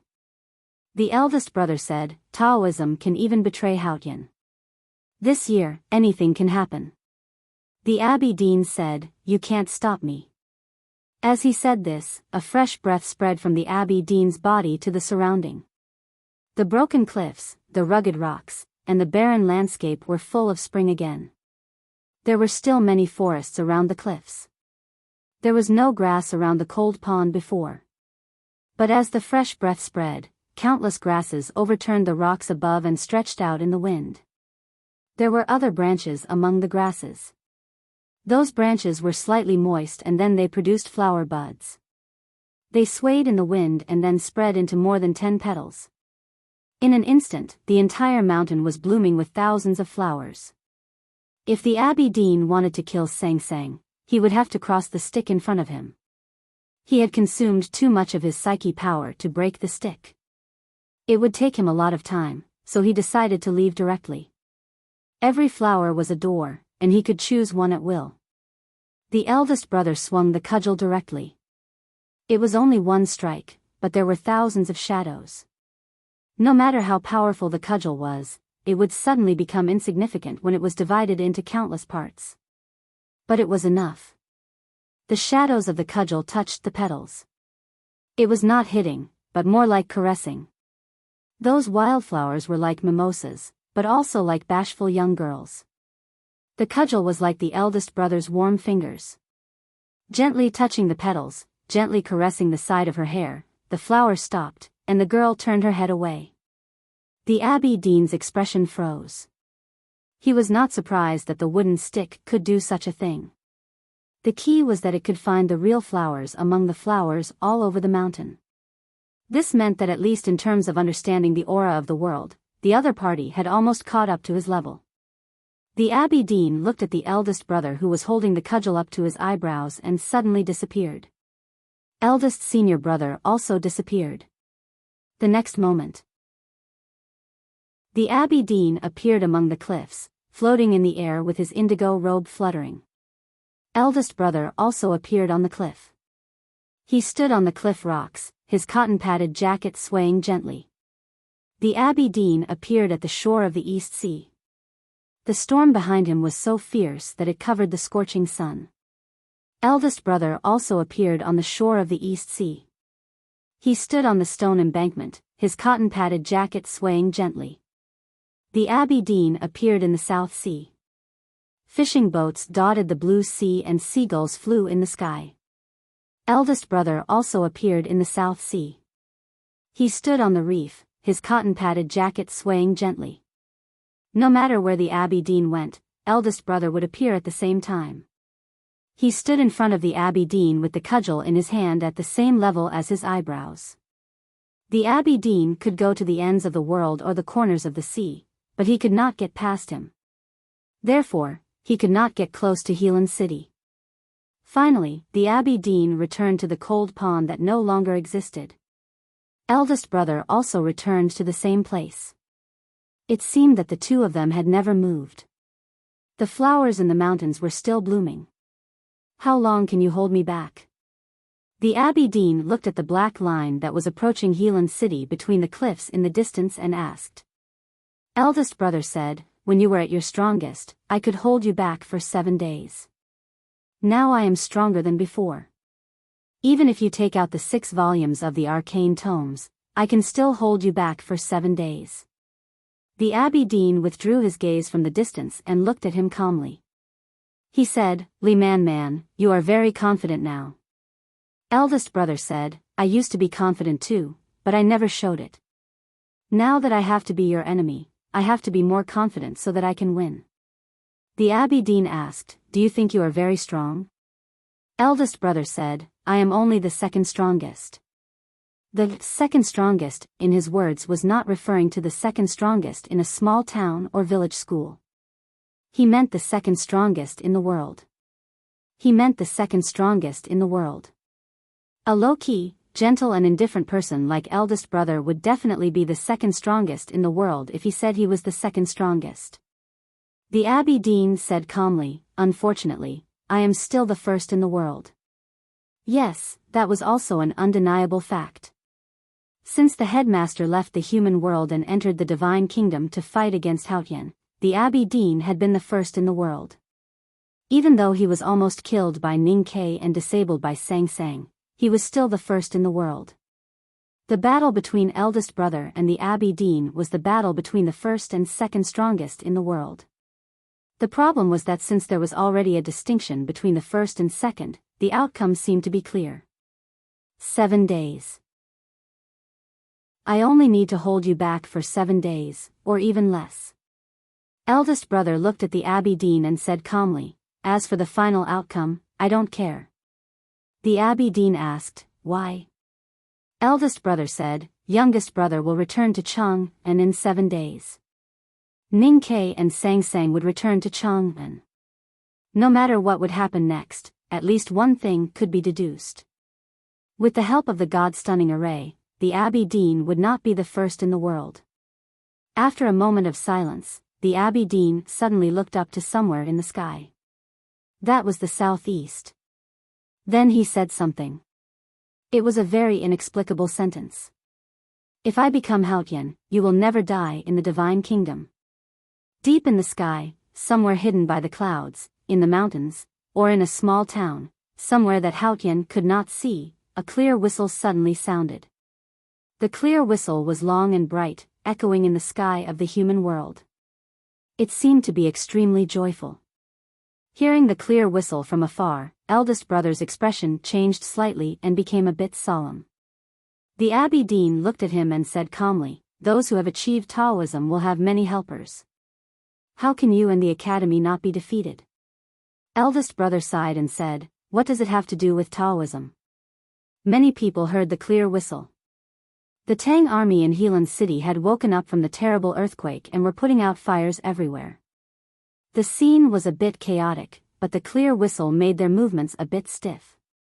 This was because they could sense the joy and decisiveness contained within this clear roar.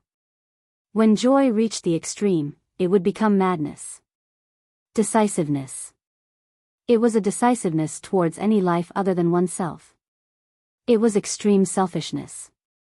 Ning Ke also heard the clear whistle. His face became a bit pale. Looking at Sang Sang, who had just opened her eyes, he lowered his head and kissed her on the forehead. He whispered, "You go first. I will be back soon." Sang Sang looked at him quietly. No one knew whether it was because she was too injured to speak or because she did not want to. Ning Ke lowered his head and did not want to make eye contact with her. He untied the belt between them and jumped up. The big black horse knew what he meant and continued to run toward Helan City like a real arrow. Ning Ke jumped off the horse and ran backward as soon as his feet landed on the ground. His feet left deep footprints on the hard rocks. The hard leather boots quickly turned into soft and broken cotton and were blown away by the wind.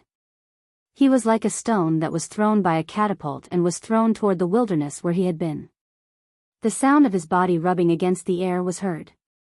His speed was unimaginably fast. But it was still too slow.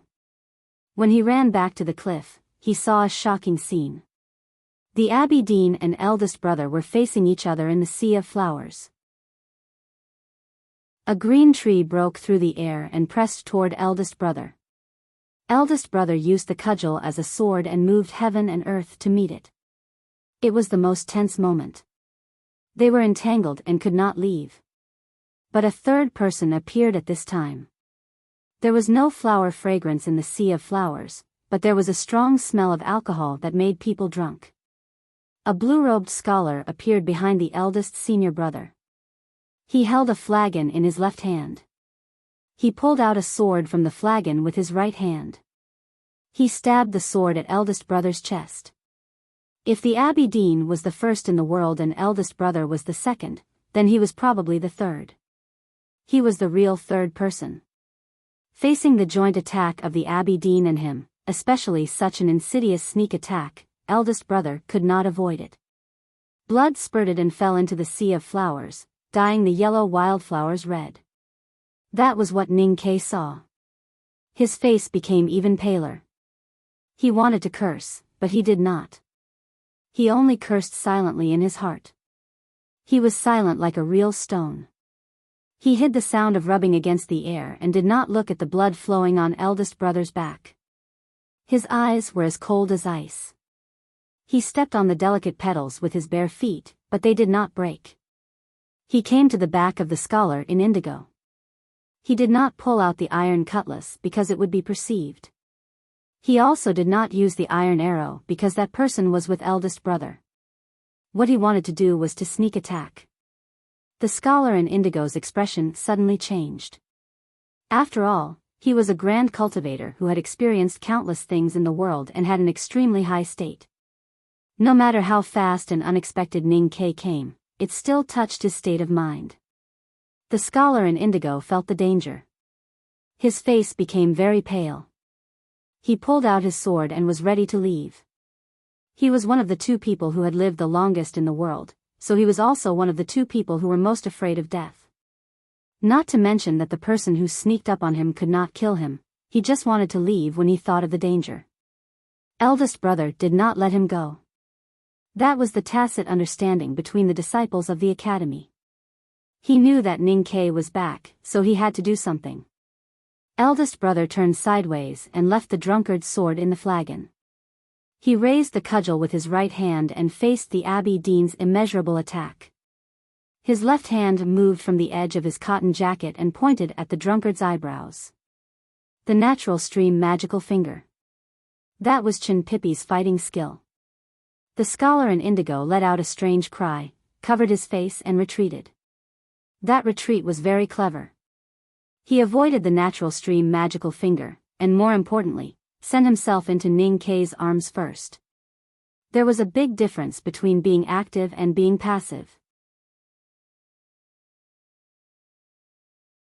Chapter 1135. When the eldest brother came, Ning Ke left without hesitation because he wanted to take the seriously injured Sang Sang away. At this time, he came back without hesitation, although he often called himself a villain. That was because he knew that the eldest brother was about to face a desperate situation. Under such circumstances, he had to go back. Otherwise, even if he returned to Chang'an and won the war, he would not be able to look at the human world with peace of mind if the eldest brother was not there. However, he did not expect that he would come back too late. He did not hear what the Abbey Dean said, so he did not know what it meant to the drunkard. He also did not expect that a grand cultivator like the drunkard would be so shameless and sneakily attack the eldest brother. Seeing the eldest brother bleeding and the remaining sword in the flagon in his body, he seemed to feel the pain and anger. His eyes were red and he could not care less about the cliff in front of him. He held the drunkard and threw himself to the cliff like a stone. The drunkard's face was pale. As a grand cultivator of the distanceless state, what he hated the most was to be approached by a powerhouse at the peak state of martial arts or a powerhouse from the diabolism like Ning Ke and Yu Lian. At this time, he was locked by Ning Ke's sneak attack. How could he avoid the cliff that was coming at him? At the last moment of life and death, the grand cultivator who had experienced the everlasting night and had the most experience or wisdom in surviving, burst out a rare energy. A loud roar burst out from his lips. The chi of heaven and earth in the Tianqi Mountains, which was already extremely thin, was summoned by his vast psyche power and was layered in the air in front of him. Every layer of the chi of heaven and earth was thin, thinner than paper. But when countless layers of chi of heaven and earth were stacked together, it was like countless pieces of paper stacked together. It not only had thickness but also could resist force. In such a short time, the drunkard summoned and reconstructed hundreds of layers of the chi of heaven and earth. It seemed simple, but it actually showed his unimaginably powerful state. An invisible swamp suddenly appeared in front of the hard cliff. Ning Ke held the drunkard and threw himself into the swamp like a burning stone. A loud sound rang out between the cliffs. Because the impact wasn't very crisp, it wasn't a boom, but a buzzing sound. It sounded like a heavy hammer hitting a thick piece of paper. If it was such a thick stone, it would have been smashed by the hammer.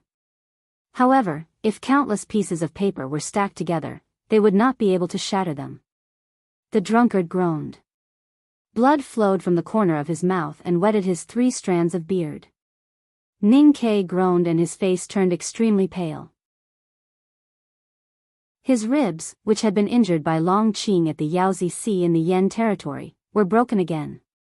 The clothes on his chest were stained with blood. Neither of them died. A spiderweb-like crack appeared on the cliff, and the 2 of them were in the middle of the web. Ning Ke stepped on the cliff with 1 foot, creating more cracks. With the help of the huge recoil, he brought the drunkard's body down to the hard ground of the cliff again. The speed of the fall was extremely fast. At the same time, he strangled the drunkard's throat with both of his arms and suddenly exerted his strength. His forehead hit the back of the drunkard's head, and his right knee rose up sinisterly, attacking the drunkard's perineum. He was best at close combat. He had killed Ada and Hengmu, and even killed Long Qing by the angry river. He had always relied on his body. Except for Yi Hongyu, no one could be his opponent. The problem was, in terms of cultivation state, he was much weaker than the drunkard. If it was a normal fight, he could not even get close to the drunkard, let alone attack.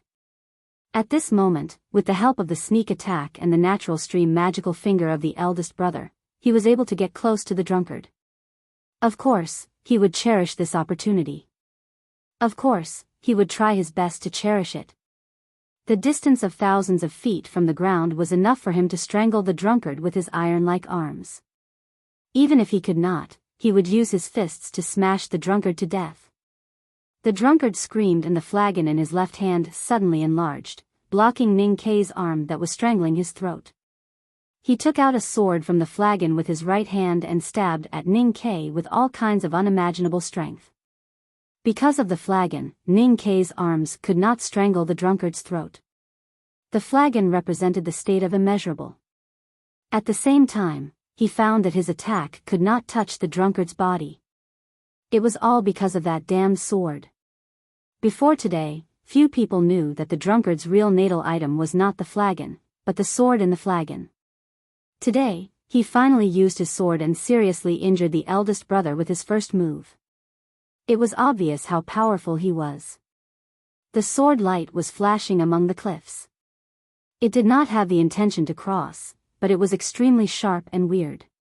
The sharp sword style passed through the drunkard's armpits, and even between his legs, stabbing at Ning Quebec. Ning K's foot that was attacking the drunkard's genitals was blocked by the sword. But his forehead was about to hit the back of the drunkard's head. At this moment, the drunkard's sword arrived in a strange way. The drunkard held his sword horizontally, as if he was committing suicide.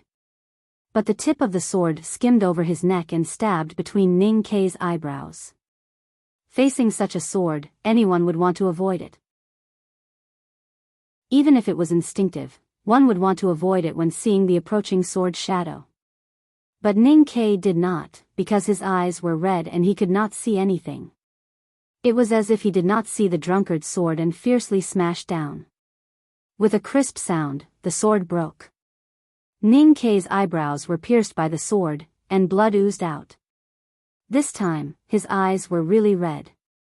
Although he was blocked by the sword, he still managed to hit the drunkard. Although the remaining power could not directly smash the drunkard's head. The drunkard roared in anger, unable to hide his pain. The roar stopped abruptly, because they had landed on the ground. With a strange bang, the cliff rocks flew everywhere, and smoke and dust filled the air. Ning K's body was shaken off.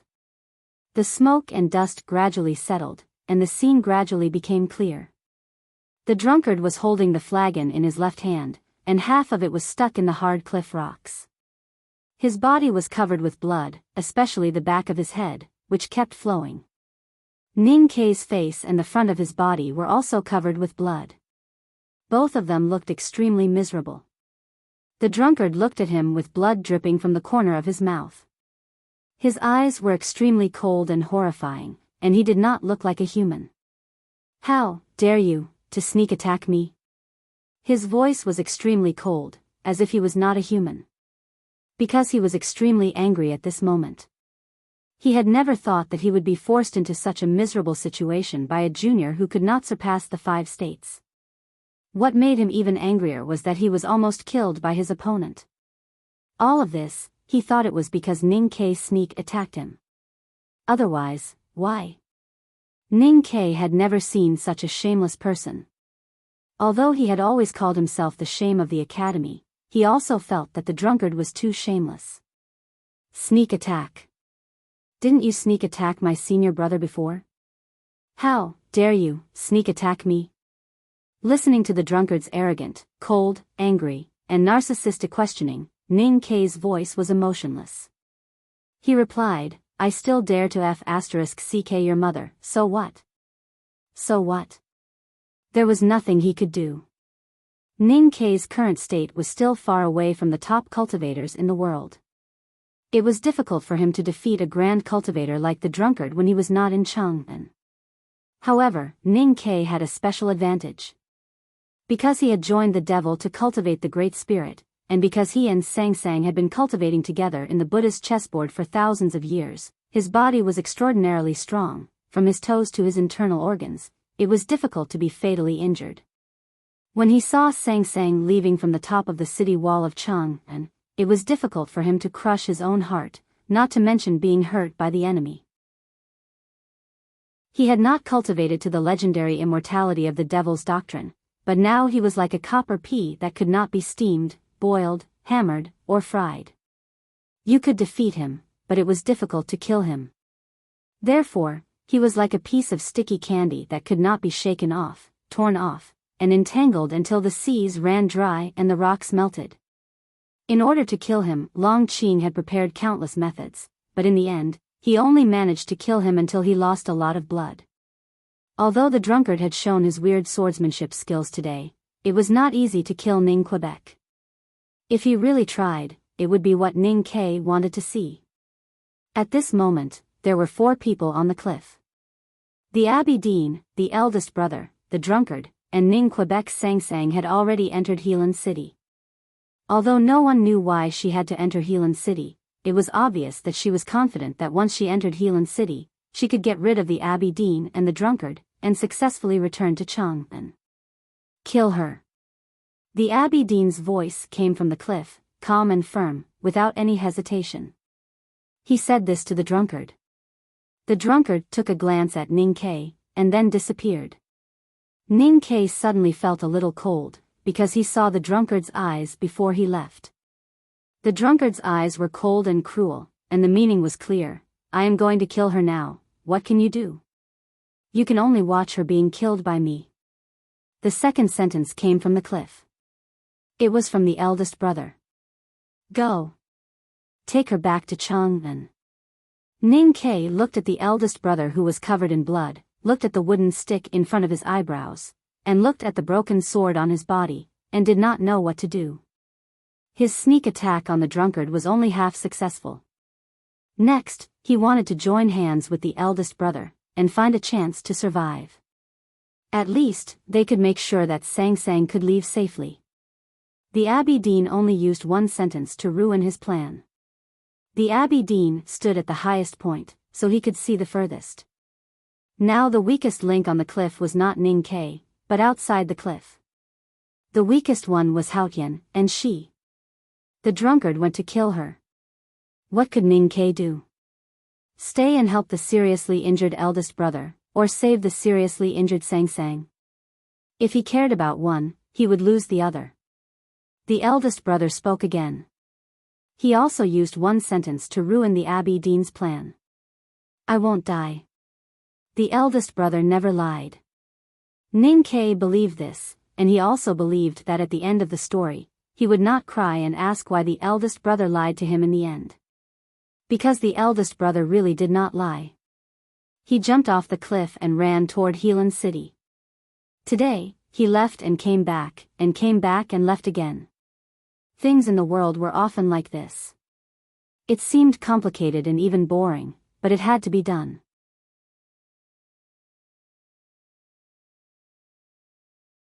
Chapter 1136.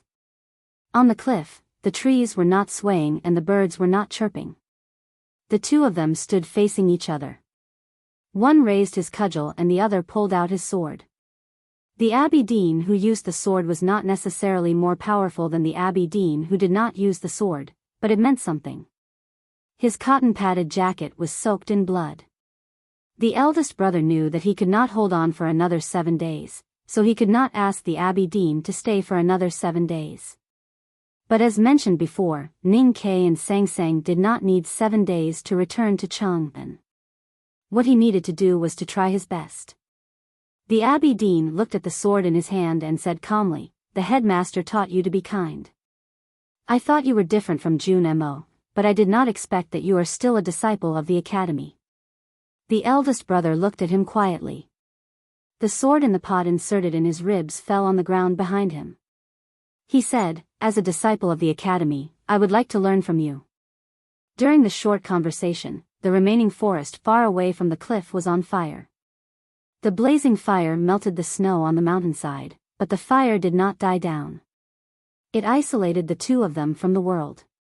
The fire in the forest was difficult to extinguish, because the essence of the fire was the divine flame of Haotian, the purest power.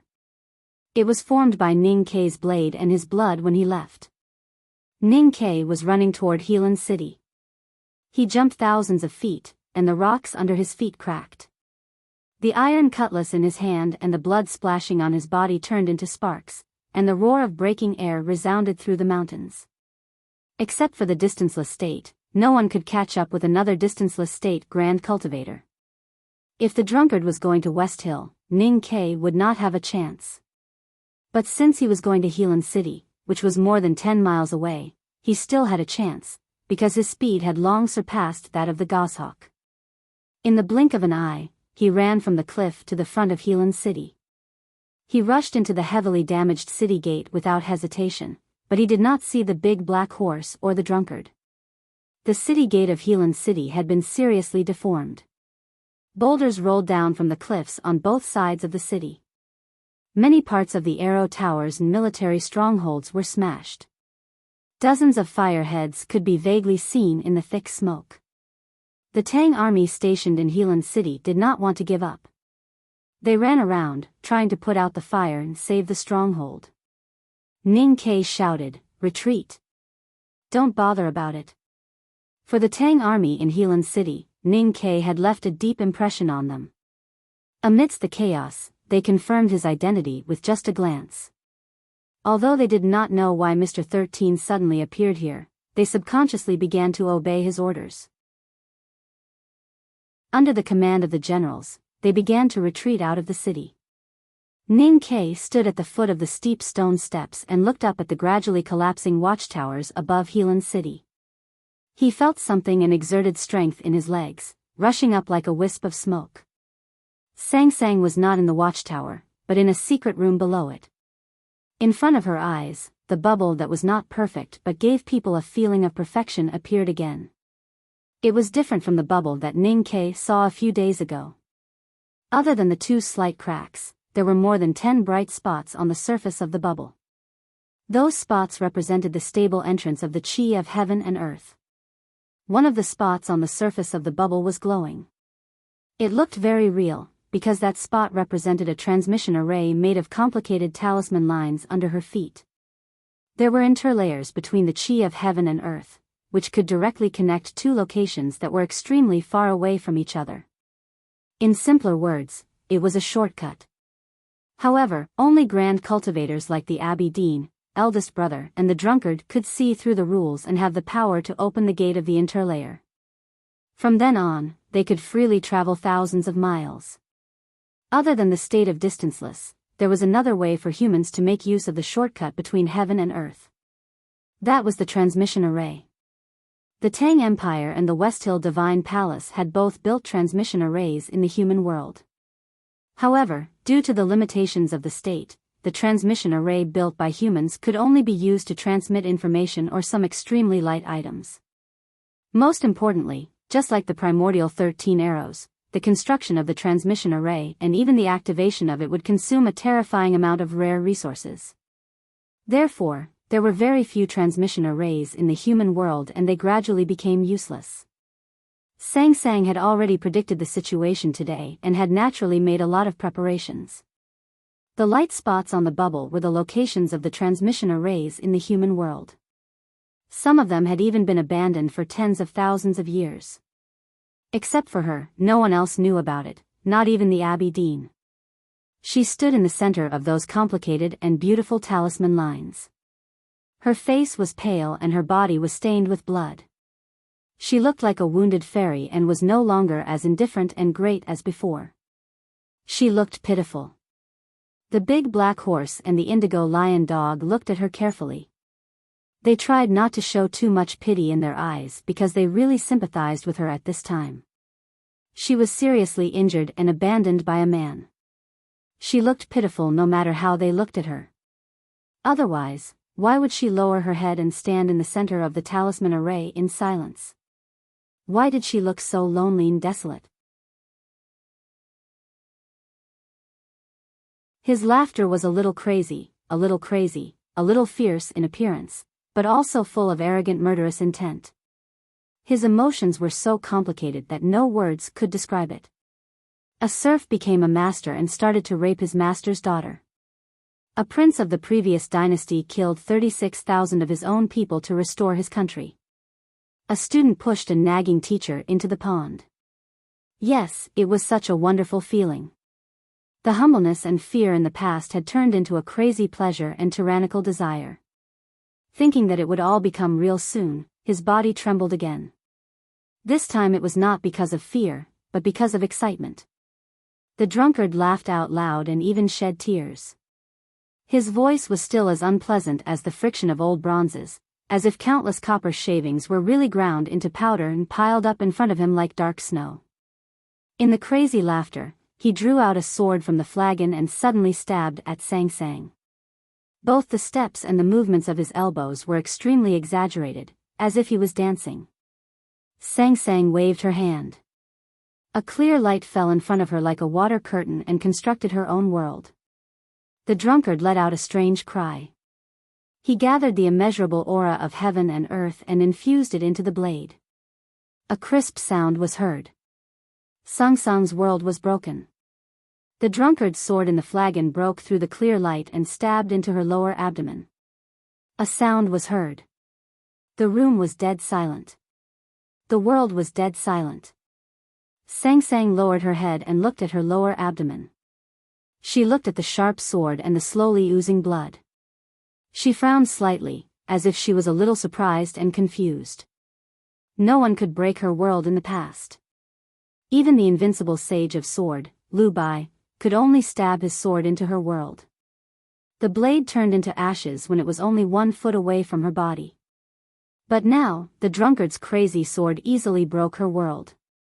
Her brows furrowed even more because of displeasure and pain. She had experienced the feeling of pain before, but it was never as real as it was now. Just like what he had experienced some time ago, the realness of life really did come from pain. The drunkard was also stunned. He had thought that she could not block his sword. But when the sword in his hand really stabbed into her body and brought out the blood, he still could not believe the scene. I defeated Haotian. I stabbed Haotian. With a loud bang, a big hole was smashed on the wall of the secret chamber. Ning Ke appeared in front of Sang Sang, holding the drunkard's sword in his right hand. He turned to look at the pale Sang Sang. His lips trembled slightly, as if he wanted to say something, but he could not. Sang Sang looked at him and said emotionlessly, "It's all your fault." Yes, she became weaker and weaker. She became more and more like a human. She could get hurt. She got hurt because he was not by her side, because he made her a human. Chapter 1, I'm so tired. It's all your fault.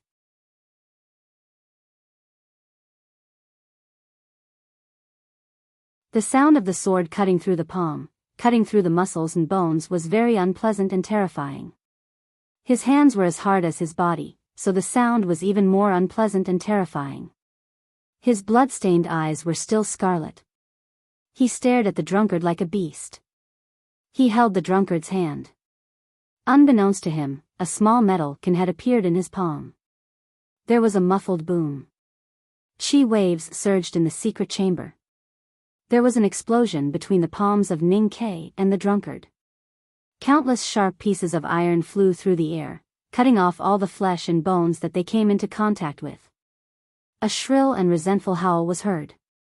The walls around the room were all shattered. Ning Ke's palm was covered with blood. It was not a human hand at all. The drunkard was even worse. His hand had been completely blown off. Without a hand, he could no longer hold the sword or stab it into Sang Sang's body. The drunkard's face was pale and his body was trembling. His broken right wrist kept spurting out blood. He had never been so badly injured. He cherished his life and valued every strand of his hair more than the whole world. However, he had lost an arm. A whole hand. I'm going to kill you. He looked at Ning Ke and said with indifference and madness in his eyes. He drew another sword from the pot with his left hand. Ning Ke's psyche power was exhausted and he could no longer fight. But he had to fight. He looked at the sword in Sang Sang's abdomen. The drunkard's flesh was still on the hilt. A stream of wine came from the sky and washed the sword clean. It was as bright as new. Are you going to use the disgusting method of the Enlightenment doctrine?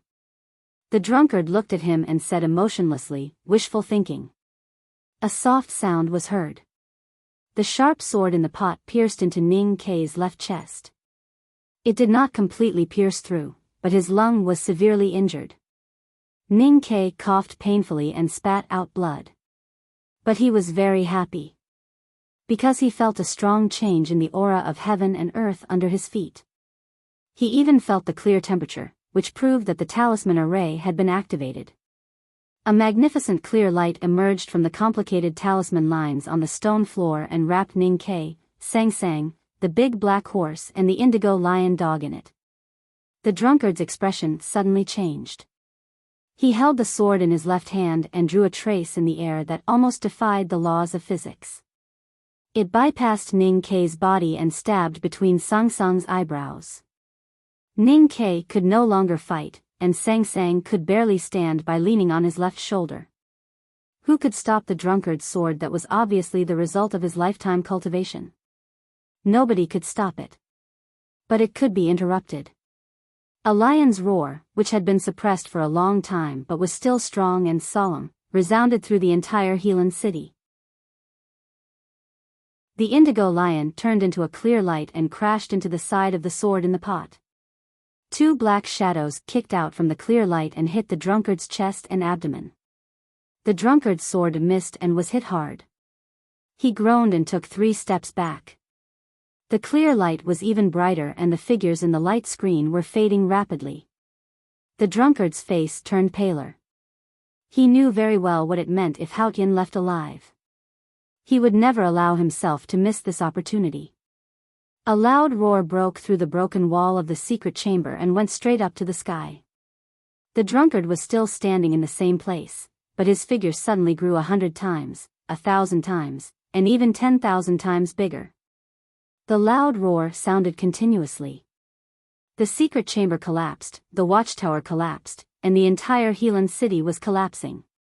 Countless smoke and dust were stirred up and gradually covered the sky above the valley. The Tang army, who had just retreated from Helan city, looked back at the place where they had fought and lived. Looking at this scene that was like a divine punishment, they were shocked speechless for a long time.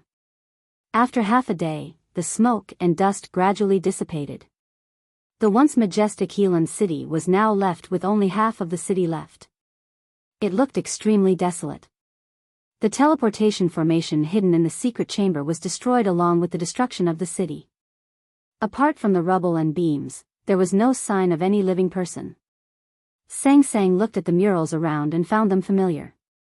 After a while, she remembered that the golden dragon on the murals were the miracles of her will in the human world. She was in a Taoist temple. The big black horse and indigo lion were by her side, but Ning Kei was not. She looked at the bubble in front of her and the different light spots on it and confirmed her position. She was in a Taoist temple in the capital of the Kingdom of Song. As the origin of Taoism, the Kingdom of Song indeed had a transmission array secretly set up by Taoism. She bent her fingers slightly and figured out all the reasons. She did not directly return to Chang and from Helan City because the transmission array was affected by the drunkard's immeasurable strike at the last moment when it was activated. The chi of heaven and earth changed so violently that the transmission array sent her to the Kingdom of Song. Ning Kei did not come here with her because of the same reason. She had confirmed Ning Kei's position and knew that he was fine. She was no longer worried and finally relaxed. Suddenly, she furrowed her brows.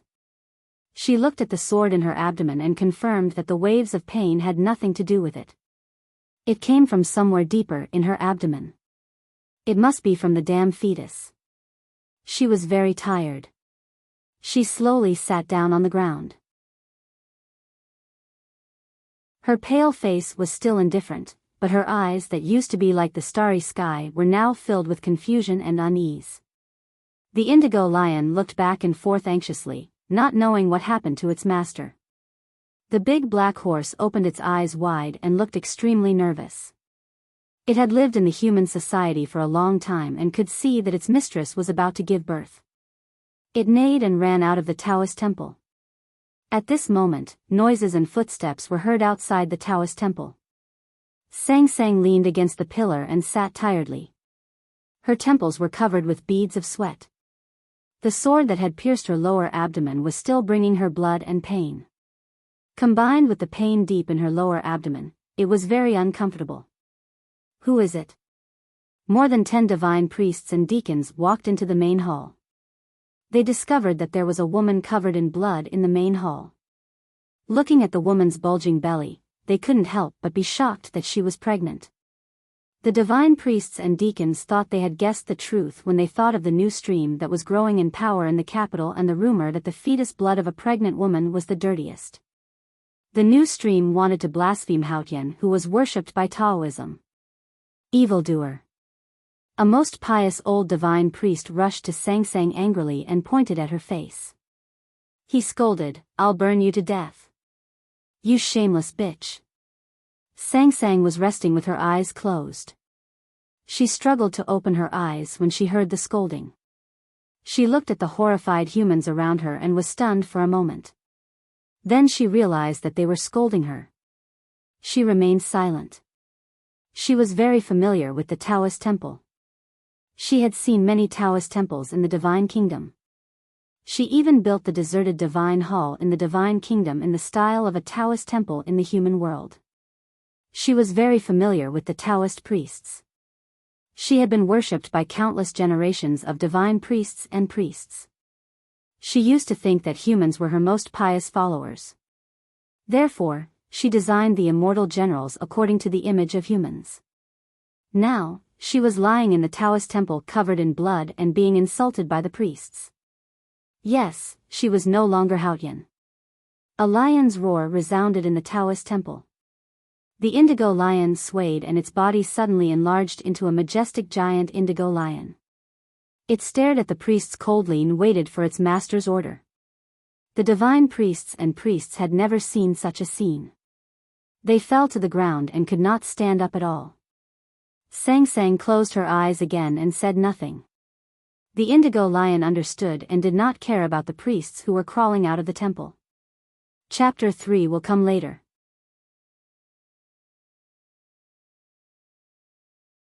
Chapter 1138. The indigo lion looked around and found that there was an empty throne in the deepest part of the Taoist temple. Only the most important Taoist temple had a main hall and a throne, which was always empty because it belonged to Haotian. It was the seat of Haotian. It walked to Sang Sang, bit her clothes carefully, and gently put her on the throne. Then it tore off a few pieces of gauze and covered her body to keep her warm. Even the most devout believer would not think that Sang Sang was Haotian when she was covered in blood and about to give birth. However, the indigo lion insisted that she was Haotian and she was the only true Buddha. The indigo lion was very satisfied with its own persistence and loyalty. Thinking of the big black horse abandoning its master, it was angry at its disloyalty and felt sorry for its incompetence. It thought that it would secretly bite it if there was a chance. Sang Sang lay on the throne, exhausted and powerless. Waves of pain came from her abdomen, and her face became paler and paler. More and more beads of sweat appeared on her cheeks, and she did not even have the strength to raise her hands. The indigo lion looked at her and was very nervous. It anxiously circled around the throne, and its tail brushed the wall from time to time, sweeping the solemn and sacred statues of the goddess of heaven on the wall into pieces. Suddenly, there was a clamor outside the Taoist temple. Maybe those divine priests and deacons who escaped gathered people for something. The indigo lion stared at the door of the temple vigilantly. If anyone came to disturb its master's childbirth, it would not wait for any orders and would directly bite them to death. Clatter, clatter, clatter, clatter. The big black horse galloped into the temple, and on its back sat a fat middle-aged woman. Her face was paler than Sang Sang's, and her hands were tightly grasping the front of the saddle, as if she would faint at any time. The middle-aged woman was a midwife. She had never imagined that she would be kidnapped by a horse, or that she would see an indigo lion that was half as tall as a Taoist temple, or that one day she would give birth to a child in a Taoist temple, or that the woman who gave birth to the child would have a sword stuck in her abdomen. She was covered in blood and looked like a devil. Thinking back, she felt that she had delivered countless babies in her life, and had seen countless bloody and ugly scenes. Otherwise, she would definitely faint. Of course, she would rather faint earlier. Sang Sang was lying on the throne. After taking a dose of medicinal powder, she felt a little better. She opened her eyes and looked at the busy middle-aged woman outside the gauze curtain. She asked weakly, "When will it be born?" It was already dusk, and a long time had passed since the beginning of labor pains. The midwife had been shouting slogans beside Sang Sang until her throat was hoarse, but she still did not give birth. Sang Sang was sweating all over, and the curtain under her was also wet.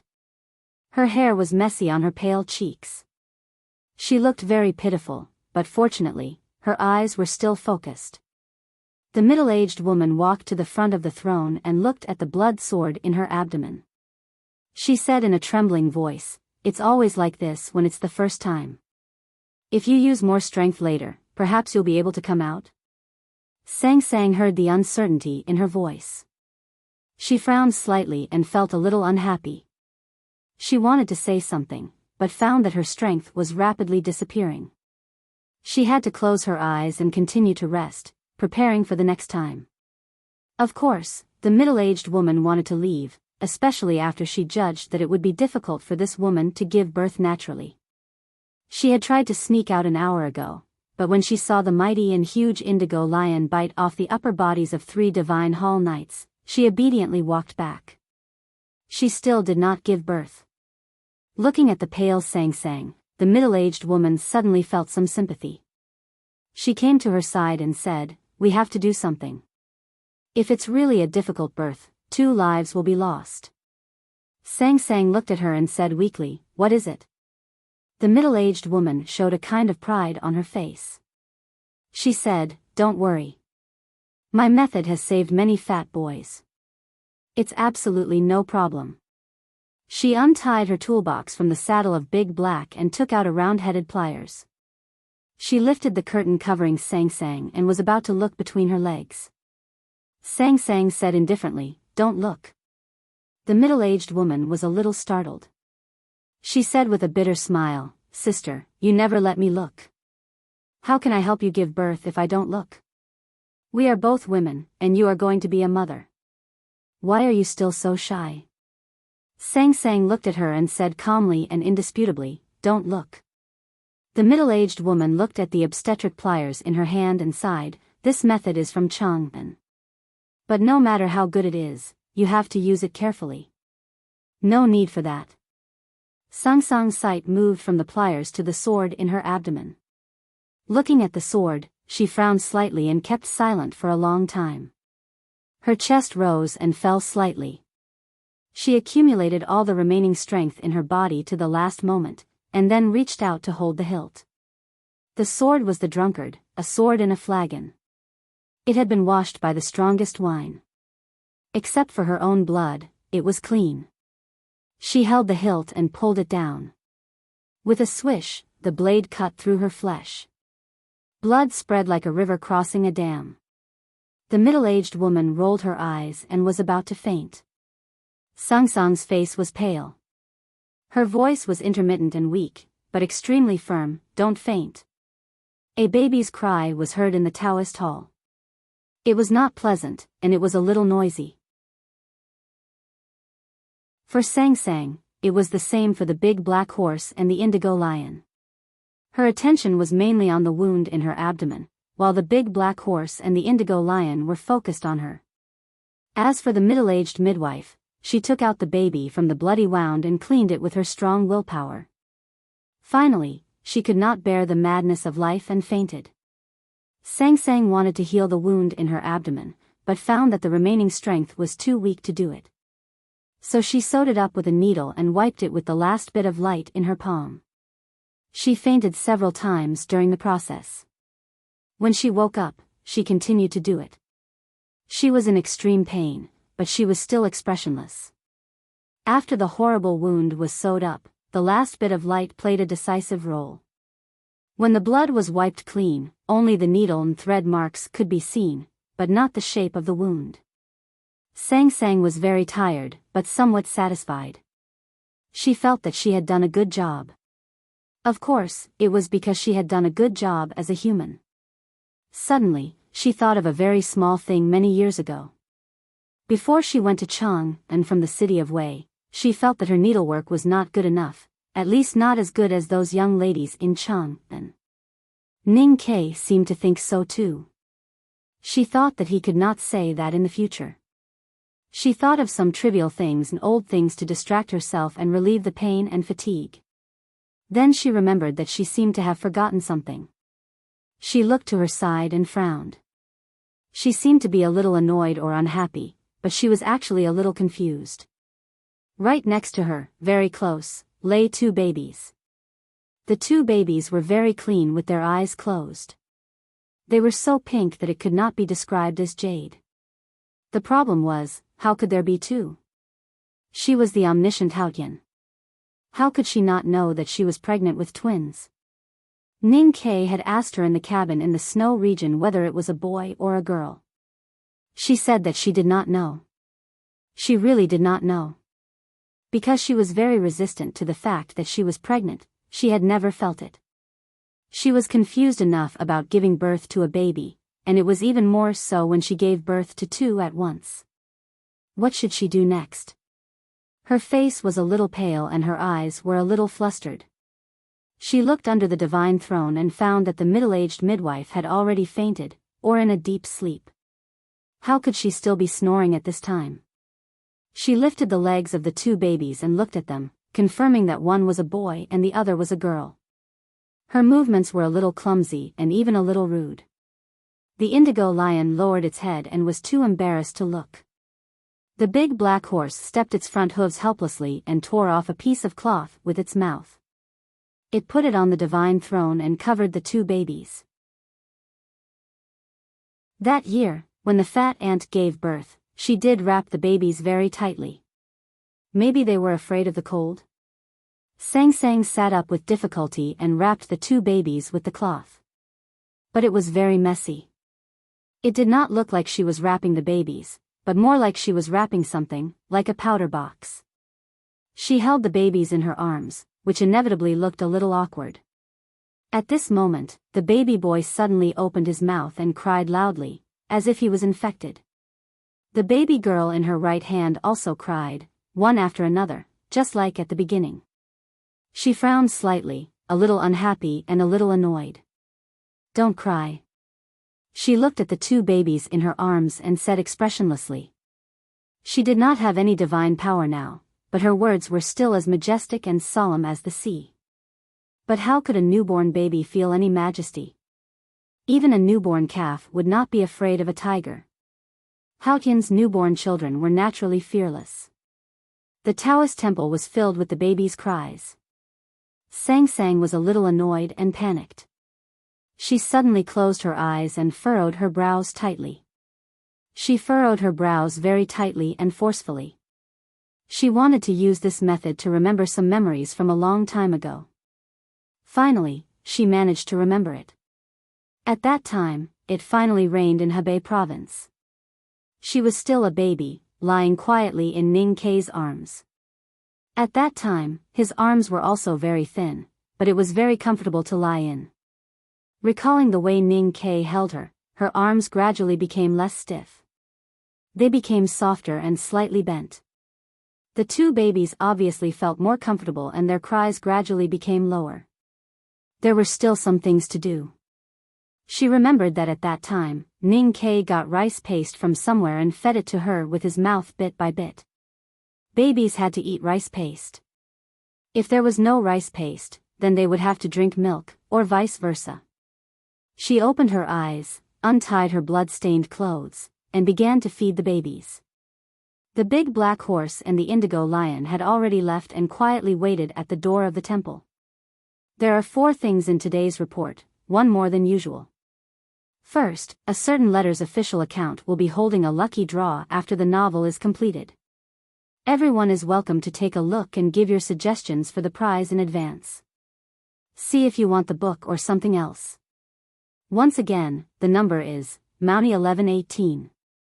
Secondly, in the chapter of shooting the Abbey Dean in the Sea of Flowers the day before yesterday, the position numbers were 1989 and 0309. That's my hobby. Just like today's chapter, it's also my hobby. In fact, I've been thinking about whether to write this chapter since 2 months ago. But then I felt that it would be the best if I wrote it. Indeed, it's the best. Very good, a match made in heaven, not only referring to the fact that she gave birth to a pair of twins, but also referring to her and Ning Quebec. I've always thought that they were a match made in heaven. No, he is the main character of this play, whether it is his bloodline or the memories of the past. I give myself a thumbs up. Third, I recommend my old friend Lin Ma's novel, called No One Lives Forever in the End of the World. It is being updated at Chidian. The old author is trustworthy, please support it. Fourth, the last thing that everyone would like to see. Unfortunately, something will happen tomorrow, and it will not break. I will say this in advance, but there will be more the day after tomorrow. Good night.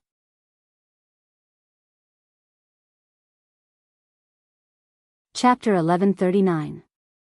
I have something to deal with today, and I don't know when I can go home, so I have to ask for leave. Please forgive me.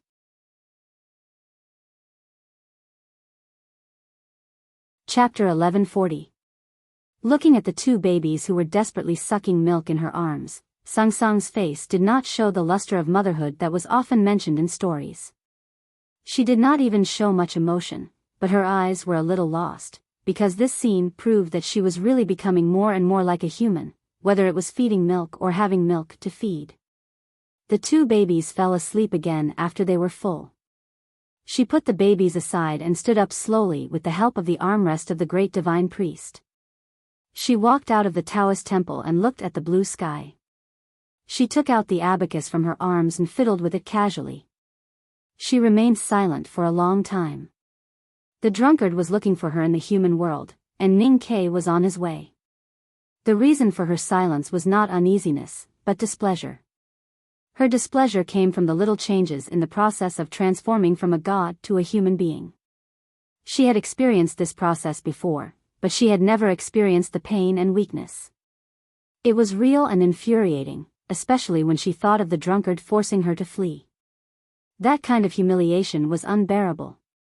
Maybe it was because she had just given birth, but the sense of humiliation was very strong. The desire to protect her territory and dignity was very strong. She quickly made a decision. Walking back to the Taoist temple, she looked at the middle-aged midwife who was sleeping under the great divine priest indifferently. She looked down at her as usual and was used to it. She said, "I grant you immortality." Nothing happened. There was no clear light, no tea, and no invisible but real changes in fate. Because she was no longer the omnipotent Haotian. After a moment of silence, she said, "If I can live forever, I grant you immortality." After saying this, she felt a little uncomfortable and her face was a little hot. She wondered if it was so easy to get sick after becoming a human being. She wanted to do something to distract herself, but suddenly she saw the iron pliers.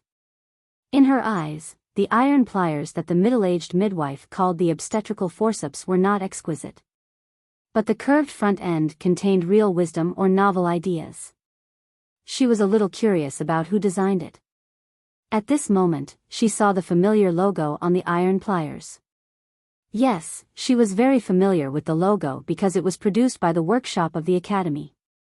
The reason why she was so familiar with it was because she had cooked many meals in the back of the mountain of the academy, and those kitchen knives all had this logo. With great patience, Sang Sang rearranged the cloth wrapping the children. From the appearance, it could barely be called swaddling clothes, but judging from the two children's slightly furrowed eyebrows, it was not very comfortable. As long as it could keep him warm. She did not want to waste her time on such a trivial matter. She tied the two children to both sides of the saddle of the big black horse and rode on the back of the indigo lion. Then, she walked toward the outskirts of the capital. The twilight was as thick as fire. There were some pedestrians in the streets that had withered because of the war. Seeing the huge indigo lion and Sang Sang on it, people screamed in horror and fled. When they passed by a square, Sang Sang asked the indigo lion to stop. There were thousands of people in the square, kneeling and praying towards a small courtyard. There was a pile of white dust in the courtyard. They were the followers of the new stream. They came from all over the world to pay homage to their saint. Now that the new stream was gradually becoming more powerful, Song, Qi, Liang, and Shin kingdoms were in a precarious situation. Taoism was hard to maintain and might be abandoned at any time. Therefore, they did not dare to kill the followers of the new stream like they did in the past. Sang Sang knew that Yi Su was burned to death in that small courtyard. His ashes might be among the pile of wood ashes. It was also from that day onwards that she could no longer recover from her weakened state of mind. Looking at the small courtyard and the dense crowd of followers of the new stream, she was silent for a while. She was not too angry because it was meaningless to be angry at the dead. But her state of mind inevitably fluctuated a little. The wound on her abdomen was affected and burst open a little. She looked down at the blood that seeped out of her indigo clothes and frowned slightly. Then she realized that the number of times she frowned these days was more than the number of times she had frowned in the past years. "Let's go," she said softly. The indigo lion slowly walked out of the city, followed by the big black horse and the two children. The followers of the new stream kneeling in the square did not notice them at all. It was probably because they were too focused and pious. Riding on the indigo lion, she looked at the human world that was no longer what it was yesterday. Her mind gradually drifted away. There was no emotion or kindness on her face, but there was some kind of divinity overflowing from her indigo clothes. She suddenly remembered something. When she was a child, she heard Ning Ke talk about a bodhisattva. It seemed that the bodhisattva also rode on the indigo lion to travel around the world. She took the indigo lion from the bodhisattva in the chessboard. Now sitting on its back, she really looked like a bodhisattva. According to Ning Ke, the bodhisattva was very determined and kind. He was a good bodhisattva because he loved all the people in the world, whether they loved him or not. She slightly raised her eyebrows to dispel this feeling. She wondered how she could become weaker than the Buddha. When they were out of the capital of the kingdom of Song, the indigo lion and the big black horse stopped and looked at her at the same time. They were trying to tell her what to do next and how to avoid the drunkard who was chasing them. Sang Sang looked northwest to a star. She remembered that she named it Sirius. "Let's go there." The Sirius star was in the northwest of the sky. There was a small town in the northwest of the human world. She was now the Tang monk that Ning Ke mentioned. She only had the divinity but no divine power left. In the eyes of people like the Abbey Dean and the drunkard, she was the biggest temptation. Grand cultivators at that level would kill her at all costs. Chang'an was too far away and it was not safe to go back. So she had to go to that small town. She suddenly remembered that the guy named Tang monk that Ning Ke mentioned seemed to have become a bodhisattva. He was very naggy and stubborn. She just did not understand why he always liked to escape when he was traveling to the west. She did not want to escape anymore. Haotian's dignity did not allow her to continue to escape. She wanted to go to that small town and kill the drunkard. The small town was located at the border of the kingdom of Song and the kingdom of Yen. It was deserted now. The northeast border military of the Tang Empire had already invaded the hinterland of the kingdom of Yen. It was said that they had besieged Qingjing city for as long as 10 days. The refugees had already passed the small town and rushed to the south, leaving only a mess of ruins. The only butcher's shop in the town was closed, but the only calligraphy and painting shop was still open. The owner of the shop had been waiting for someone. Although that person might not come back and he might never have the chance to do what he was going to do, he decided to wait until the final confirmation. He did not expect that the drinker he was waiting for had not come back. Instead, an unexpected guest came. Sang Sang led the big black horse to the front of the shop. She crossed the threshold and looked at him. She slightly bent her knees and greeted him with the human etiquette that she knew. It seemed a little stupid or awkward. Qiao Shaoshu felt very awkward. He looked at her and sighed. "You don't have to be so polite." He was a very dissolute, talented, and uninhibited person. He was also very confident. When he traveled in Jianghu, he knew that he would see a lot of scenery and meet a lot of great people, such as His Majesty the former emperor. But he never thought that one day he would become Haotian's uncle. Zhang San and Li Si also knew Sang Sang's identity. Their faces instantly turned pale. They panicked and felt extremely uneasy. But when they saw the two cute children beside the saddle, they were a little confused. "They are you." Sang Sang thought for a while and said, "Youngest brother and younger sister." There were 3 generations in the back of the mountain of the academy. The eldest sister of the third generation was Tang Xiaotang, followed by Zhang San and Li Si. Ning Kei's son and daughter were naturally the youngest brother and younger sister. Hearing this, Zhang San and Li Si finally came to their senses. They thought that they were all on the same side. What was there to be afraid of? They hurried to greet her and called her youngest aunt with a smile. It was not far from the capital to the small town. The indigo lion and the black horse were as fast as lightning. The twilight had faded and the night had come. The small town was dead silent. Only the calligraphy and painting shop was lit. There was only one shop and a few people. But they still had to eat. Zhang San and Li Si were very brave. Otherwise, they would not have chopped the Abbey Dean's head with a kitchen knife. Otherwise, they would not have kept calling her youngest aunt. However, when Sang Sang personally cooked a few dishes and served a few bowls of noodle soup, she still felt a little uneasy and even frightened. Dishes cooked by Haotian himself? Who had eaten them? Who was qualified to eat them? Your master, uncle, and aunt all had eaten them, and more than once. Qiao Xiaoshu said with a smile, but there were very complicated emotions in his smile. He looked at the perfectly tender fried egg on the noodles. After a moment of silence, he said, "It was raining heavily that year. When I wanted to eat a bowl of noodles, you didn't make it for me. But I still made it." Sang Sang looked at him and said calmly, "And today I put spring onions and fried eggs." Few people knew why Qiao Xiaoshu came to the small town, but he could not hide it from her. On that rainy spring night, Qiao Xiaoshu walked into the old brush pen shop. Ning Kei carried a knife and followed him to kill people. After killing people, Sang Sang cooked a bowl of fried egg noodles for each of them. This bowl of fried egg noodles was not that delicious. If you wanted to eat noodles, you had to kill, or in other words, give your life to the other party. Qiao Xiaoshu looked at her and smiled. He picked up the chopsticks and began to eat the noodles. Zhang San and Li Si dipped the chopsticks in the soup and fed the children who had just woken up. In fact, there was not only a calligraphy and painting shop in the small town, but also a wine shop. The owner of the wine shop was a young and beautiful widow. She had no relatives. At least after being bullied and looked down upon, she had no one to care about. Selling wine in public was not a good story in this world. Sang Sang led the big black horse and looked at her with no expression. She said, "If I kill you, he will be very painful. Even though it is only a temporary emotion, I have decided to kill you."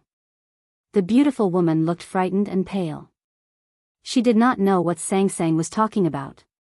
But somehow, she could vaguely guess who she was talking about. Because she had been with him for many years. When everyone else fled, she did not leave because she was also waiting for him to come back. She believed that he would take her away. Sang Sang was very weak now, but she could still kill such an ordinary woman with just a thought. The big black horse tilted its head and refused to move forward. The indigo lion hid in the darkness, like a black hill. It approached slowly and could swallow the woman at any time. Then, the drunkard appeared. And today.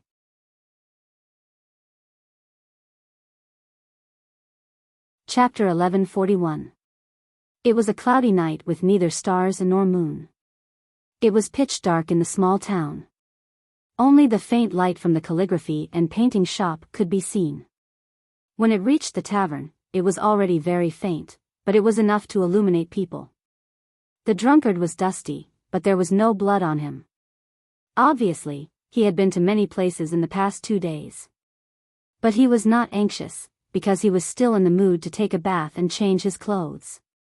At the last moment when Helan's city collapsed and the teleportation array was activated, his immeasurable state successfully interfered with the qi of heaven and earth. He knew that Haotian and Ning Kei could not return to Chang'an, so he did not need to worry anymore. He believed that no one could travel faster and farther than him in the distanceless state in the long journey. Just like in his long life of cultivation, no one could live longer than him and go farther. However, His face was a little pale and he looked a little tired. First, he was ambushed by Ning Ke, and then one of his hands was blown off. With such a serious injury, even he could not recover in a short period of time. I have been looking for you everywhere. The drunkard looked at Sang Sang and said. The dim light from afar fell into his deep eyes. He looked like a beast at night in the wilderness. But I did not expect you to come to my home. Sang Sang said emotionlessly, why are you looking for me? The drunkard said seriously, you scare me, so I have to kill you as soon as possible. Sang Sang said, you don't scare me, but I also want to kill you. The drunkard laughed when he heard this, as if he thought it was ridiculous. Hao Tian, who had divinity but no divine power, was actually just a weak woman. A baby's cry suddenly came from the saddle of the big black horse. Sang Sang looked over there and frowned slightly. She did not expect the baby to be hungry at this time. It seemed that broth was not suitable to be the main food at this time. The drunkard was startled. He stopped laughing and then became louder. Congratulations. His laughter was extremely presumptuous, full of mockery and pity. If the believers in the human world knew that Hao Tian had a baby with a mortal, what would they think? Sang Sang was silent and thought of the divine priests and deacons she met in the capital of the Kingdom of Song. The drunkard stopped laughing and looked at her with a frown. He asked, why? Why what? Why must you become a human? Not to mention the headmaster, Ning Ke, and Yi Su.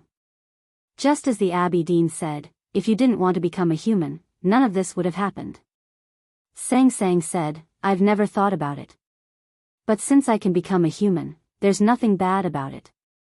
The drunkard drew out a sharp sword from the flagon, looked at her and said, no matter how good a person is, or how many kinds of hardships he has suffered, there is always one bad thing that he can't escape from. Sang Sang asked, what? The drunkard said, people will die. After a moment of silence, Sang Sang looked at him and said calmly, you will die too. The drunkard smiled and said, how? Killed by you? How are you going to kill them? Sang Sang looked into the darkness. You want to use her to threaten me? The drunkard asked indifferently as he raised the sword in his flagon and pointed it at the beautiful waitress who had spent many nights with him and had an inexplicable affection for him. As soon as he finished speaking, an extremely sharp and traceless sword style broke through the darkness and fell on the throat of the waitress before anyone, including the indigo lion and the black horse, could react. A thin line of blood appeared on her neck which looked like a jade flagon. The waitress opened her eyes wide and looked at the drunkard who was holding the sword. She wanted to say something but could not. The next moment, her head fell into the wine jar and floated restlessly.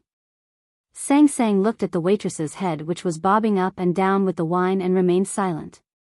No one knew what she was thinking. Li Man has actually done what you want to do. Mr. First of the Academy is known as the most benevolent and righteous man in the world. Don't you think it's ridiculous that he would threaten his enemy with the life of an innocent sister-in-law? The drunkard still looked indifferent and unaffected after killing the woman he loved. He looked at her with the bloody flagon in his hand and said, I didn't say anything at that time, but it doesn't mean that I would accept such a threat. But you want to try it too? You have fallen into the human world. The divine kingdom will become our eternal paradise. We will share eternity, immortality, and endless glory.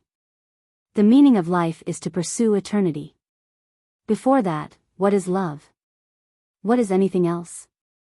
He had a high status in the human society and even in the history of mankind. For ordinary people, he was a living Buddha. But at this moment, he looked more like a devil with the bloody sword in his hand. Sang Sang used to think that for humans, some things were more important than their own lives. But now it seemed that it was just her misunderstanding. Or maybe it was because the people she had deep contact with were all from the academy, the city of Wei and Chang'an. Those people were different from others? No matter what kind of person the drunkard was, or even if he didn't see her as a human anymore, she would kill him tonight. She took out the abacus and began to count. It was a very simple movement. She moved the beads lightly with her fingertips, from top to bottom or from bottom to top. The wooden partition between the upper and lower grids made a clear sound when the beads hit. It was not like a zither, but like a drum.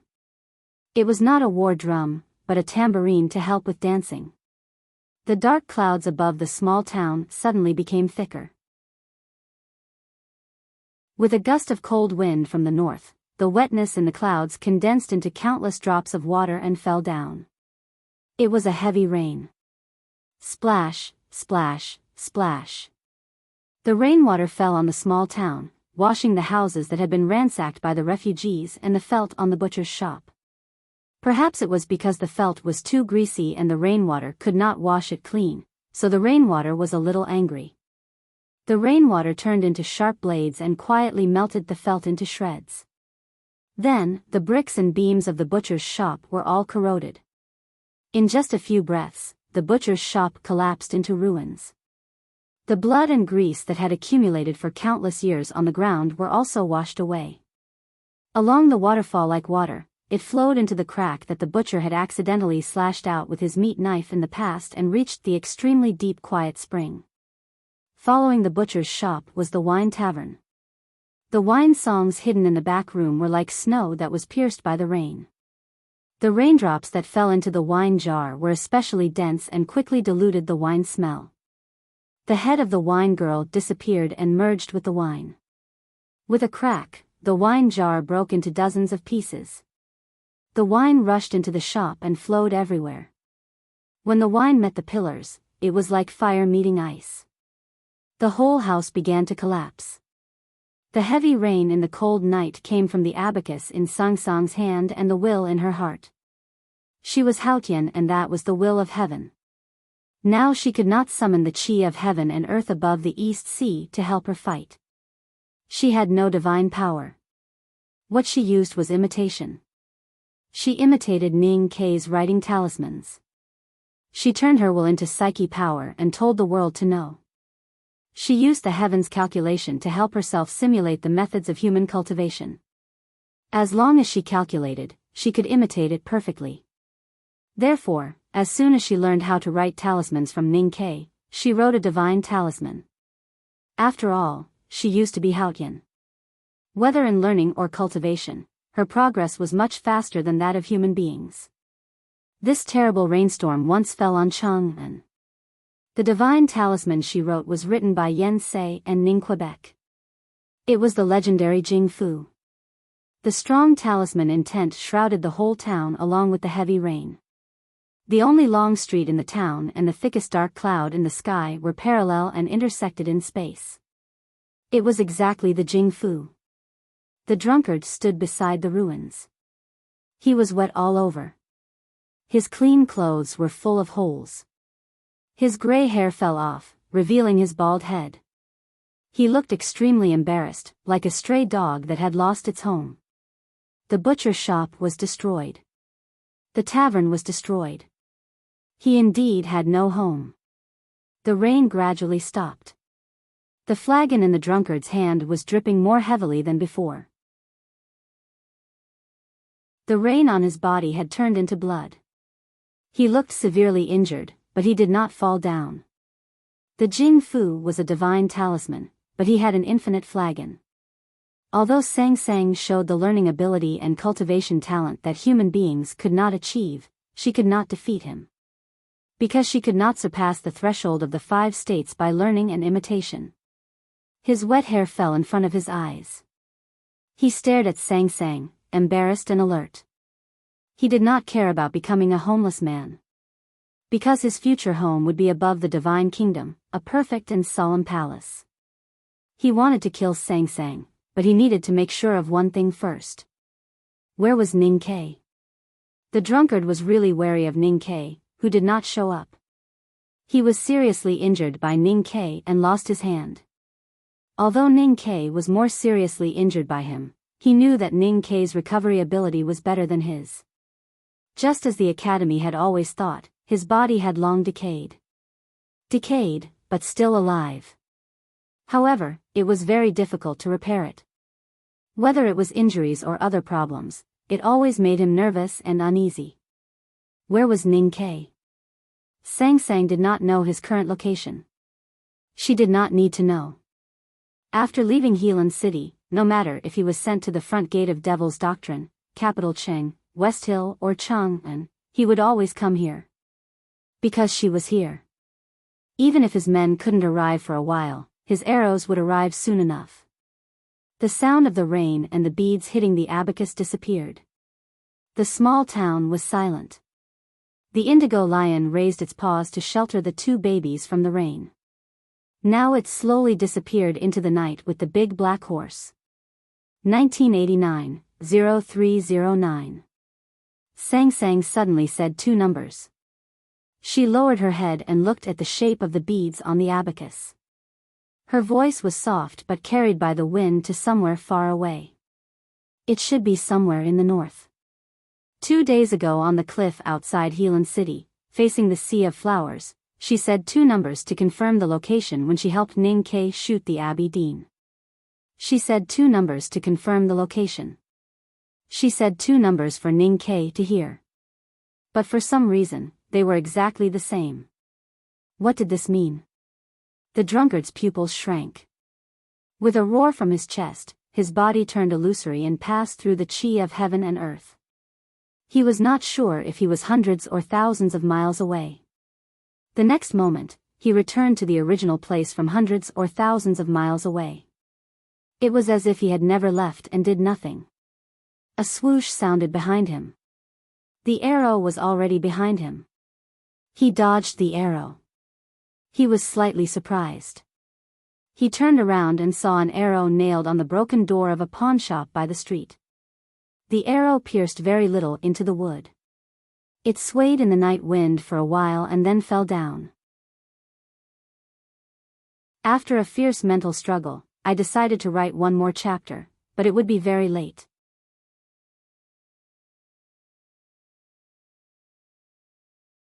Chapter 1142.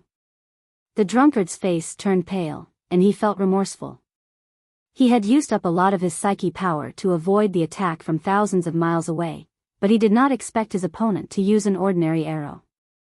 Although it was at least 100 miles away, it was already beyond logic and terrifying to be able to shoot an arrow so far and so accurately. But it was just an ordinary arrow after all. He was afraid of the primordial 13 arrows, and he also avoided them. If he had known it was just an ordinary arrow, he would not have been so cautious. He could have broken it with a wave of his hand. Sang Sang looked at him quietly, without showing any expression of ridicule. She said the other two numbers. This time, it was a new number. With a buzzing sound, an arrow pierced through the night sky and went straight for the drunkard's throat. This arrow came faster than the previous one, because the person who shot it was closer to the town. The two arrows were shot in the blink of an eye, and the person had run a long distance. He was only 50 miles away from the town. The thunderous roar came from dozens of kilometers away and reached the small town. If one didn't know that it was the sound of a person running too fast and crashing into the air, one would definitely think that the rainstorm that had just stopped had moved to dozens of kilometers away, and that it was a thunderstorm. In the calligraphy and painting shop in the town, Chow Xiaoshu looked calm, as if he was not thinking about anything. Zhang San and Li Si looked at each other and saw the uneasiness in each other's eyes, but they did not know what to do. The big black horse, who was hiding in the darkness of the night, became a little anxious when he heard the rumbling. He lifted his hooves several times and was about to rush out of the town to help, but then he stopped, because he found that the person coming was faster than him. Before the person arrived, the arrow had arrived. The arrow arrived first. The thunder-like sound covered the sound of the arrow piercing through the air. With a very slight sound, an arrow went straight for the drunkard's throat. This time, the drunkard saw it clearly. He waved his sleeves and curled them towards the arrow. With a tearing sound, the wide sleeve of the indigo scholar's robe was torn, and the arrow was nowhere to be found. From the power of the arrow, he judged that Ning Ke was very close to the town, only a few miles away. However, before he could react, the third arrow came. This arrow was not faster than the previous two arrows, and it was clearer to see, but the clarity of the image itself seemed to have a sense of quality. The rotating arrowhead seemed to be tearing apart everything it encountered, and its trajectory was extremely agile. The drunkard stretched out his left hand from his sleeve and flicked his fingers. A streak of clear light appeared in front of him. There was a muffled sound. The arrow fell in front of him, falling into the dirty water on the ground. It was like a swan that had been killed, no longer as agile as before. It had lost all of its life force and became incomparably stiff. The drunkard raised his eyebrows and felt that the arrow was extraordinary. Ning Ke finally appeared. He stood at the end of the town's long street. His body was covered with blood, coagulated blood, and new blood flowed out from the wounds that were reopened because of running. The old blood mixed with the new blood, and together with the dust from the journey of 8,000 miles, he looked very dirty. He looked like a poor beggar who had been beaten by his companions for countless times, just like Long Qing in the past. He had rushed here from thousands of miles away, without sleep or rest for 2 days and 1 night, without regulating his qi circulation, regardless of his injuries. He was already on the verge of collapse. However, he held the iron bow in his hand and looked at the drunkard calmly, as if Min Mountain was unshakable. Looking at Ning Ke and the iron arrow on the iron bow, the drunkard's expression gradually turned solemn and his face turned pale. With a clear whistle, he suddenly disappeared and went 100 miles away. The next moment, he returned from 100 miles away and appeared in front of Sang Sang. He pointed between her eyebrows with one finger. The indigo lion that had been guarding Sang Sang's side had its mane scattered like arrows. An extremely wild lion roar resounded between heaven and earth, and the tiles in the dead silent town were flying in all directions. The drunkard's body emitted a clear light. His finger passed through the clear light, and with an immeasurable amount of qi of heaven and earth, it shattered countless arrow-like mane and tiles, and accurately pointed at the indigo lion's head. The indigo lion roared, and countless Vajra murderous intent condensed from Buddha's breath spurted out from its mouth. However, like the mane and tiles, it could not stop the drunkard's finger. With a furious roar, the indigo lion retreated with blood spilling out. Sang Sang turned her wrist, and the abacus instantly shattered. Dozens of abacus beads flew through the clear light and fell on the drunkard's chest, making a series of dense popping sounds. The drunkard's mouth was bleeding, but he was still moving like lightning. He continued to point between her eyebrows, determined to kill her. He even ignored the talisman written by the abacus beads, began to spread talisman intent. Before the finger arrived, the finger intent had already arrived. An unimaginable amount of qi of heaven and earth followed the drunkard's finger and pierced, it should be blasted between Sang Sang's eyebrows. This time, he did not even use the sword in the flagon. Sang Sang's face turned extremely pale. If it were in the past, she would have been able to deal with such a desperate attack with just a glance. But now, she needed help from others. Blood flowed out from the corner of her eye, and it looked extremely terrifying. The drunkard continued to move forward. He only needed a moment to kill Sang Sang with his finger. Unfortunately, he was still a moment late. Because Ning Ke's arrow had arrived. This time, it was not an ordinary arrow, but an iron arrow. The drunkard retreated, and retreated for hundreds of miles. Then he came back. He looked at the wound left by the iron arrow on his left shoulder, and the blood that dripped onto the ground and merged into the dirty water. He was silent for a moment, and then he raised his head and looked at Ning Ke, who was standing beside Sang Sang. He was at the end of the street, dozens of feet away from the ruins of the tavern, and very close to the calligraphy and painting shop. Previously, he decided to kill Sang Sang because Ning Ke's iron arrow was very troublesome. Now that he failed, he did not look anxious, because he had to be calm. Only by being absolutely calm could he avoid Ning Ke's iron arrow. He reached out his right shoulder, as if he was dusting off dust, and the blood fell onto the ground. Ning Ke's iron arrow came again.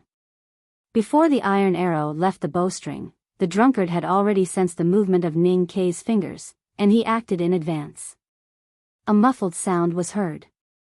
A clear arrow path appeared on the long street.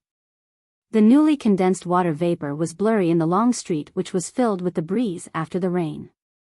It reflected the dim light in the calligraphy and painting shop, giving people a weird feeling. The drunkard returned to the street, untied the flagon on his waist, and drank a few mouthfuls of wine, regardless of the wine dripping all over his body. Then he looked at Ning Kei quietly, and slowly drew out a sharp sword from the flagon. The iron arrow came again. He dodged again. He came back again. He looked at the quiver on Ning Kei's back, and asked a very important question. How many iron arrows do you have left? Ning Kei did not answer his question. His face was covered with dirt and blood, but his expression was surprisingly calm. This was not Chang'an. He could not borrow the power of the god-stunning array, and Sang Sang could not support him with endless Haotian's divine flame like before. Without the inheritance of his master, without the enlightenment of Haotian, he only had himself. The drunkard did not expect to hear an answer. He knew that Ning Kei only had one iron arrow left, and victory was right in front of him. Most importantly, he had confirmed that Ning Kei's arrow could not hit him at all. Ning Kei continued to shoot arrows, ordinary arrows. In the small town, the shrill sound of arrows piercing through the air could be heard. The sound of arrows was so dense that it seemed to have no end. Whoosh! Whoosh! Whoosh! Whoosh! Whoosh! Whoosh! The arrows left the bowstring and accurately shot at the drunkard at a terrifying speed. They tore through the air and tore through the night. Countless shadows of arrows even lit up the dark town. The drunkard moved like a ghost, waving his sleeves like dancing. No matter how fast or how accurate Ning Kei's arrows were, they could not hit him. Because he was really too fast. It was quiet on the street. Arrows were everywhere. Arrows were stuck in the broken eaves of the pawn shop. Arrows were deeply stuck in the stone steps of the rice shop. Arrows were cracked like spider webs on the bluestone slabs. It was not hard to imagine how powerful Ning Kei's archery was to be able to pierce through the hard stones. Such archery skills still did not kill the drunkard. Ning Kei maintained the posture of drawing the bow and aimed at the drunkard silently. He did not release the bowstring. His arms were slightly trembling because of the exhaustion from the previous series of shots.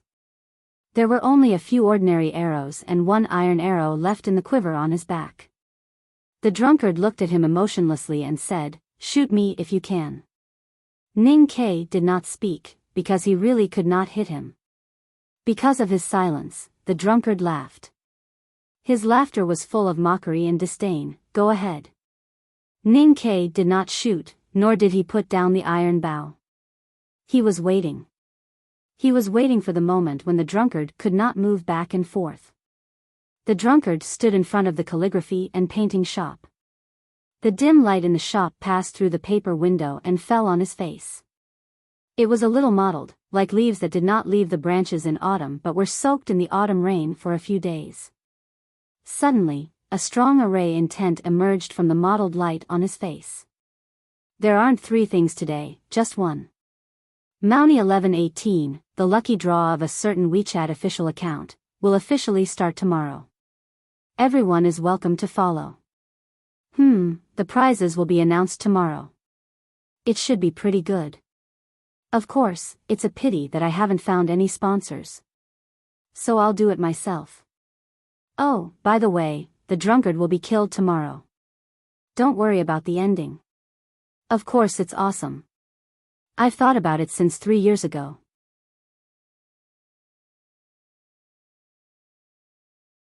Chapter 1143.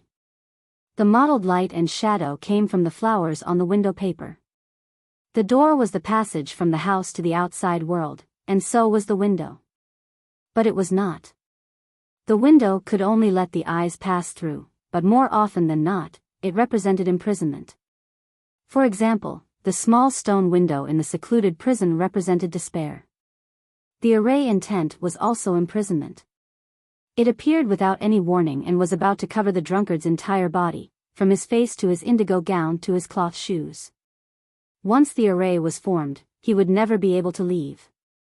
Ning Ke was at the other end of the street, aiming at the drunkard with his iron bow. If the drunkard could not leave, he would be locked by the array in tent. Death would be waiting for him in the next moment. However, just when the array in tent formed by the mottled light and shadow was formed, the drunkard moved. He took a step back, and the soles of his shoes fell on the bluestone floor, making a light sound. The rainwater splashed, the light and shadow were separated, and then dispersed. Along with the bluestone floor that was crushed by his foot, the stone steps in front of the calligraphy and painting shop collapsed, and the cracks spread rapidly. In the chaos, several large cracks appeared on the door of the calligraphy and painting shop.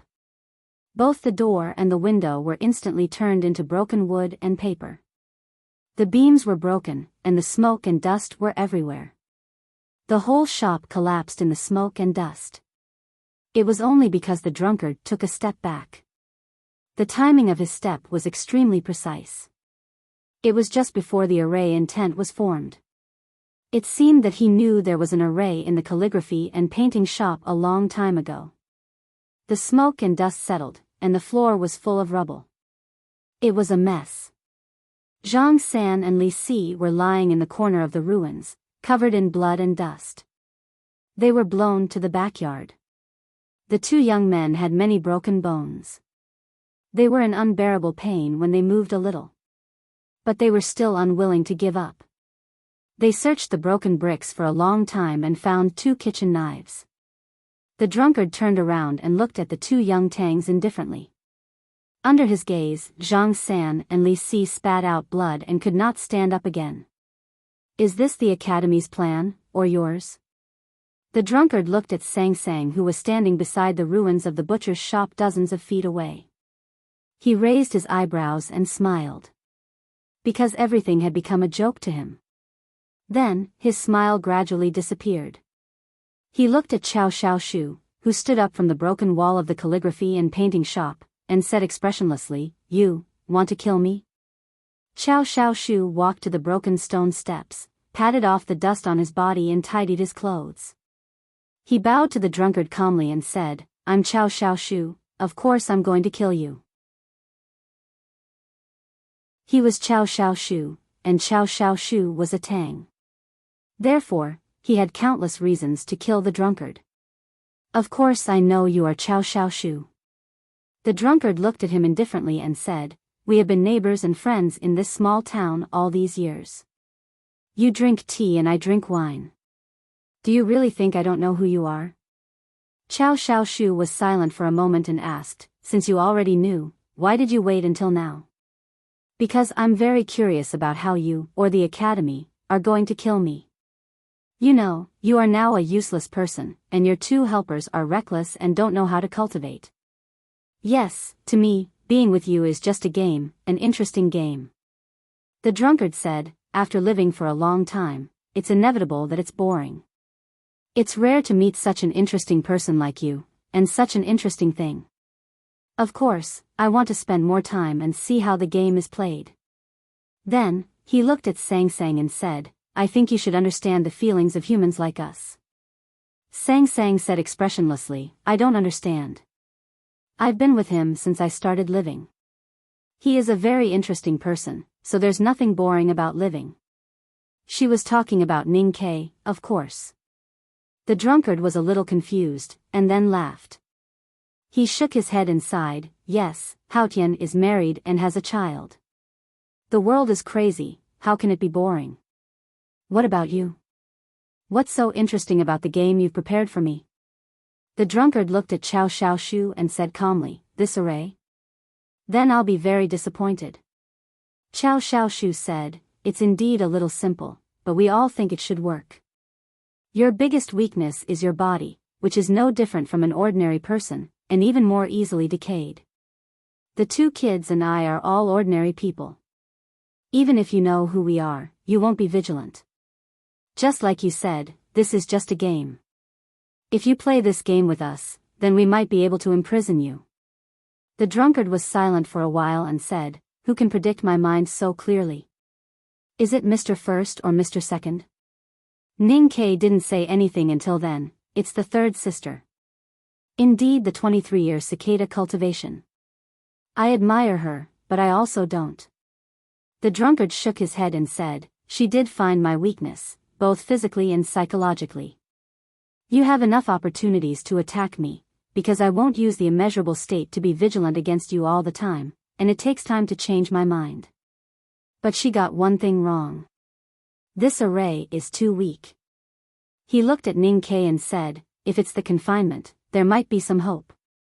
Ning Ke said, even if we could ask Yi Hongyu to help us back then, the moment she appeared in the small town was the moment you launched an attack or flew away. It's meaningless. The drunkard said, so it's a contradiction. Ordinary people can get close to me, but they don't have the power to kill me. Ning Ke said, you're too afraid of death, so you're too vigilant. The drunkard said, yes.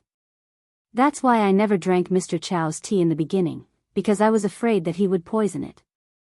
I preferred to drink my own wine. Ning Ke said, your habit is actually not good. No wonder you don't have any friends. The drunkard smiled. But Chow Xiaoshu did not smile. He remembered that the drunkard had begun to drink his tea in the last 2 years. He thought about the hidden meaning and remained silent. The drunkard's smile gradually disappeared. He looked at Chow Xiaoshu and said calmly, yes, I don't have any friends. The butcher is more like a partner. I also want a friend. I've heard about the story of that rainy night in the Spring Breeze Pavilion. I always felt that it was a good feeling when you went to the old brush pen shop to find that little guy. The relationship between you two was very interesting.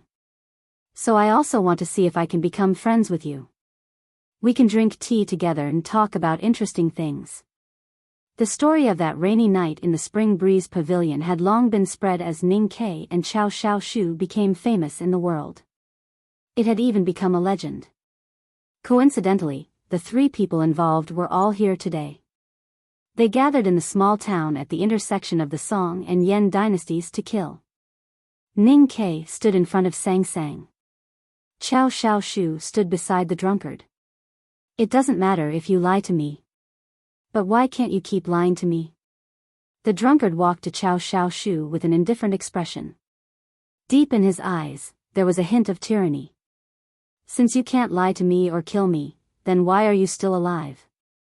His voice was calm and cold, but in fact, he was very angry. Except for himself, few people could understand why he was so angry. Countless years of life were not easy to bear. I'm a person who is willing to make friends. Chow Xiaoshu looked at him quietly and said. No one could question his words. The whole world knew that Chow Xiaoshu was the best friend, and the best friend to make. He was sincere and generous, never doubting anyone, and was incomparably carefree. Only a person like him could call the emperor of the Tang Empire a brother. He could also randomly pick up a friend like Ning Ke from a roadside calligraphy and painting shop. If you want, I can also be friends with you. Although you are too senior and too old, friendship has nothing to do with seniority and age. It's only about congenial interests. Chow Xiaoshu continued, I admit that I came to this small town to set up a trap to kill you. But after so many years, that trap is no longer a trap. You know that I'm Chow Xiaoshu. Don't I know that you know that I'm Chow Xiaoshu? So although I didn't say it explicitly, I didn't lie to you. I even thought about whether I could persuade you. If I could, it would be the best. If not, then I don't owe you anything. Owe you anything? No, you don't owe me anything. I've lived in this world for countless years.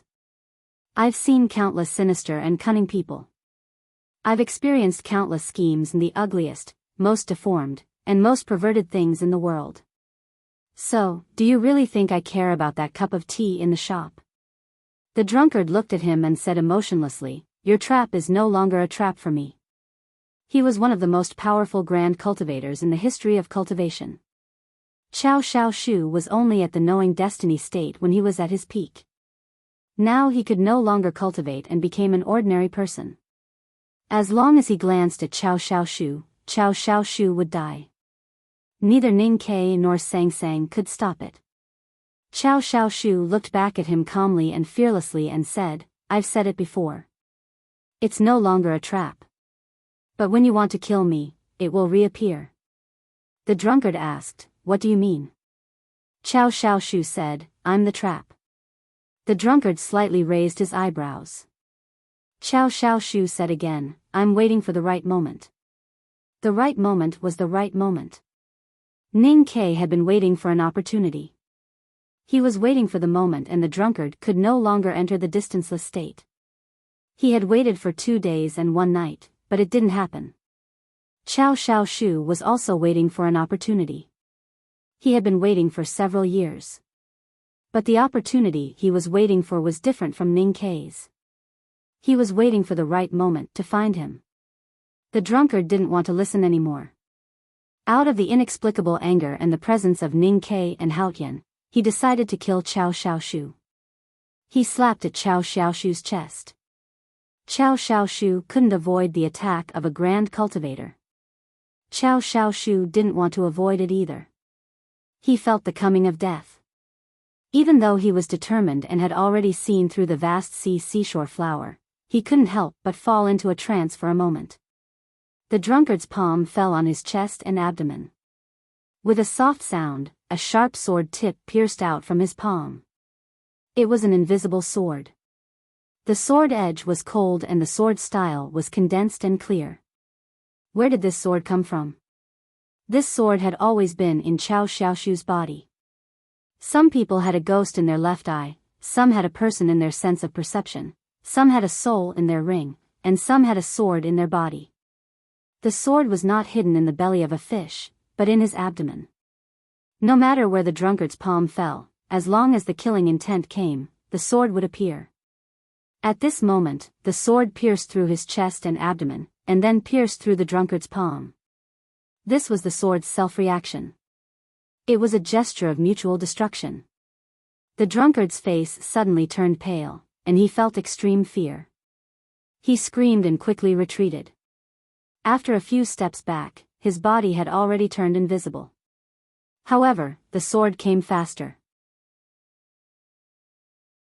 The sword edge pierced through Xiao Xiaoshu's chest and abdomen, with blood. The invisible edge was condensed by the blood and wind, and then became solid. With a puff, it pierced deeply into the drunkard's abdomen. The drunkard was indeed one of the fastest people in the world. But he couldn't avoid the sword if he stood within 1 foot of Xiao Xiaoshu. Even the eldest brother didn't dare to stand within 1 foot of the sword when he was by the lake. What kind of sword was it? It was an ordinary sword that didn't need to be described deliberately, but it was full of killing intent. This sword came from the sword garret of South Jin Kingdom, and belonged to Lu Bai, the Sage of Sword. This was a sword that Xiao Xiaoshu borrowed from Lu Bai. This was a plot of the academy, and it came from the words of the headmaster of academy. A gentleman hides his weapon in his body, and waits for the right time. This sentence could be used to describe, but there was also a simpler explanation. Xiao Xiaoshu had a sword hidden in his body. When the drunkard wanted to kill him, the sword would move and kill him. Weapon was an object, and in some cases, it referred to weapons, especially swords. Weapon was also courage. Xiao Xiaoshu had waited for years just to stab this sword. In other words, he had been waiting to die. This was great courage. The drunkard was in great pain. His eyes were filled with shock, confusion, and even confusion. The sword came too fast and too steeply, and there was no way to avoid it. He vaguely understood that this was Lu Bai's sword. Yes, in this world, only Lu Bai's sword could be so resolute, so fast, and so unrepentant. Even if he was the drunkard, he would be severely injured by this sword. Xiao Xiaoshu's sword had destroyed 90% of his vitality, and destroyed his ocean of qi and mountain of snow. The drunkard's face turned pale, and he kept retreating. His body kept turning illusory. He didn't want to die. He wanted to escape. He slapped the street with his palm, and countless dust and gravel were stirred up, blocking Ning Kei's sight. Zhang San and Li Si scrambled out of the ruins of the calligraphy and painting shop, and slashed wildly with their kitchen knives. They didn't care whether they were slashing gods or Buddhas. The two young men even closed their eyes when they were slashing. Crack, crack. The kitchen knives cut off the drunkard's left toe, and the heel of his right foot. The drunkard's abdomen was stabbed, and blood flowed out. His feet were also bleeding, and his cloth shoes were wet. He howled in anger, and drew out 17 swords from the flagon, and stabbed at Chao Xiaoshu, Zhang San, and Li Si randomly. In the darkness, Sang Sang's voice was suddenly heard. She said 2 numbers. A buzzing sound came from the other side of the dust. An arrow pierced through the air, and accurately hit the drunkard's knee. Blood spurted out. The drunkard yelled in pain, and couldn't keep his balance. He fell to the ground, and the 17 swords that he drew out from the flagon fell to the ground like scattered leaves. With a boom, the dust dispersed, and the darkness was in chaos. Ning Kei dashed to the middle of the field, and kicked him to the ground. His right foot stepped heavily on his chest. The drunkard's sternum was broken with a crisp sound. The drunkard gasped, and his eyes were filled with unwillingness and anger. He still didn't want to die, and he wanted to live. He desperately summoned the chi of heaven and earth, and tried to escape. Ning Kei pulled the iron bow, and took aim. The iron bow was bent like a full moon, and the iron arrow on the string was as cold as frost. In fact, he didn't need to aim. The cold arrow pointed directly between the drunkard's eyebrows. No matter who it was, it would not miss. In the previous battle, the drunkard said to him, "Shoot me if you can." At this moment, Ning Kei said, "Dodge this arrow if you can." A buzzing sound was heard. The iron arrow left the string, and pierced between the drunkard's eyebrows. A deep arrow hole appeared on the street of the small town. The iron arrow disappeared into the ground. The drunkard's head also disappeared, and turned into a pool of blood. I like the sword in Chao Xiaoshu's body, I like to shoot the drunkard's knee, and I like to shoot between the drunkard's eyebrows. Making up stories is a good job, though tiring. Please vote monthly.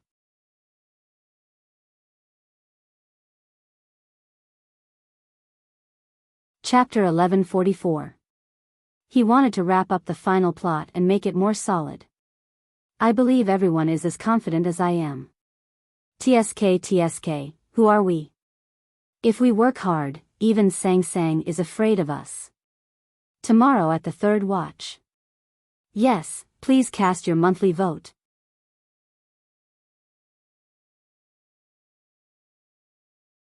Chapter 1145.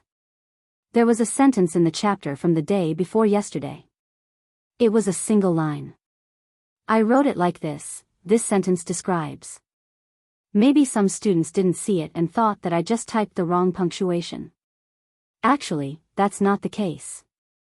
After the sentence, there's a long explanation about how a gentleman hides his weapon and waits for the right time. When I was writing it, I couldn't think of anything good. I racked my brains and forgot about it. Here's the explanation. In addition, today's chapter is especially troublesome. I'm about to vomit blood from writing it. I'm still working hard. When I finish writing the first chapter, it'll probably be late at night. If you want to wait, then wait.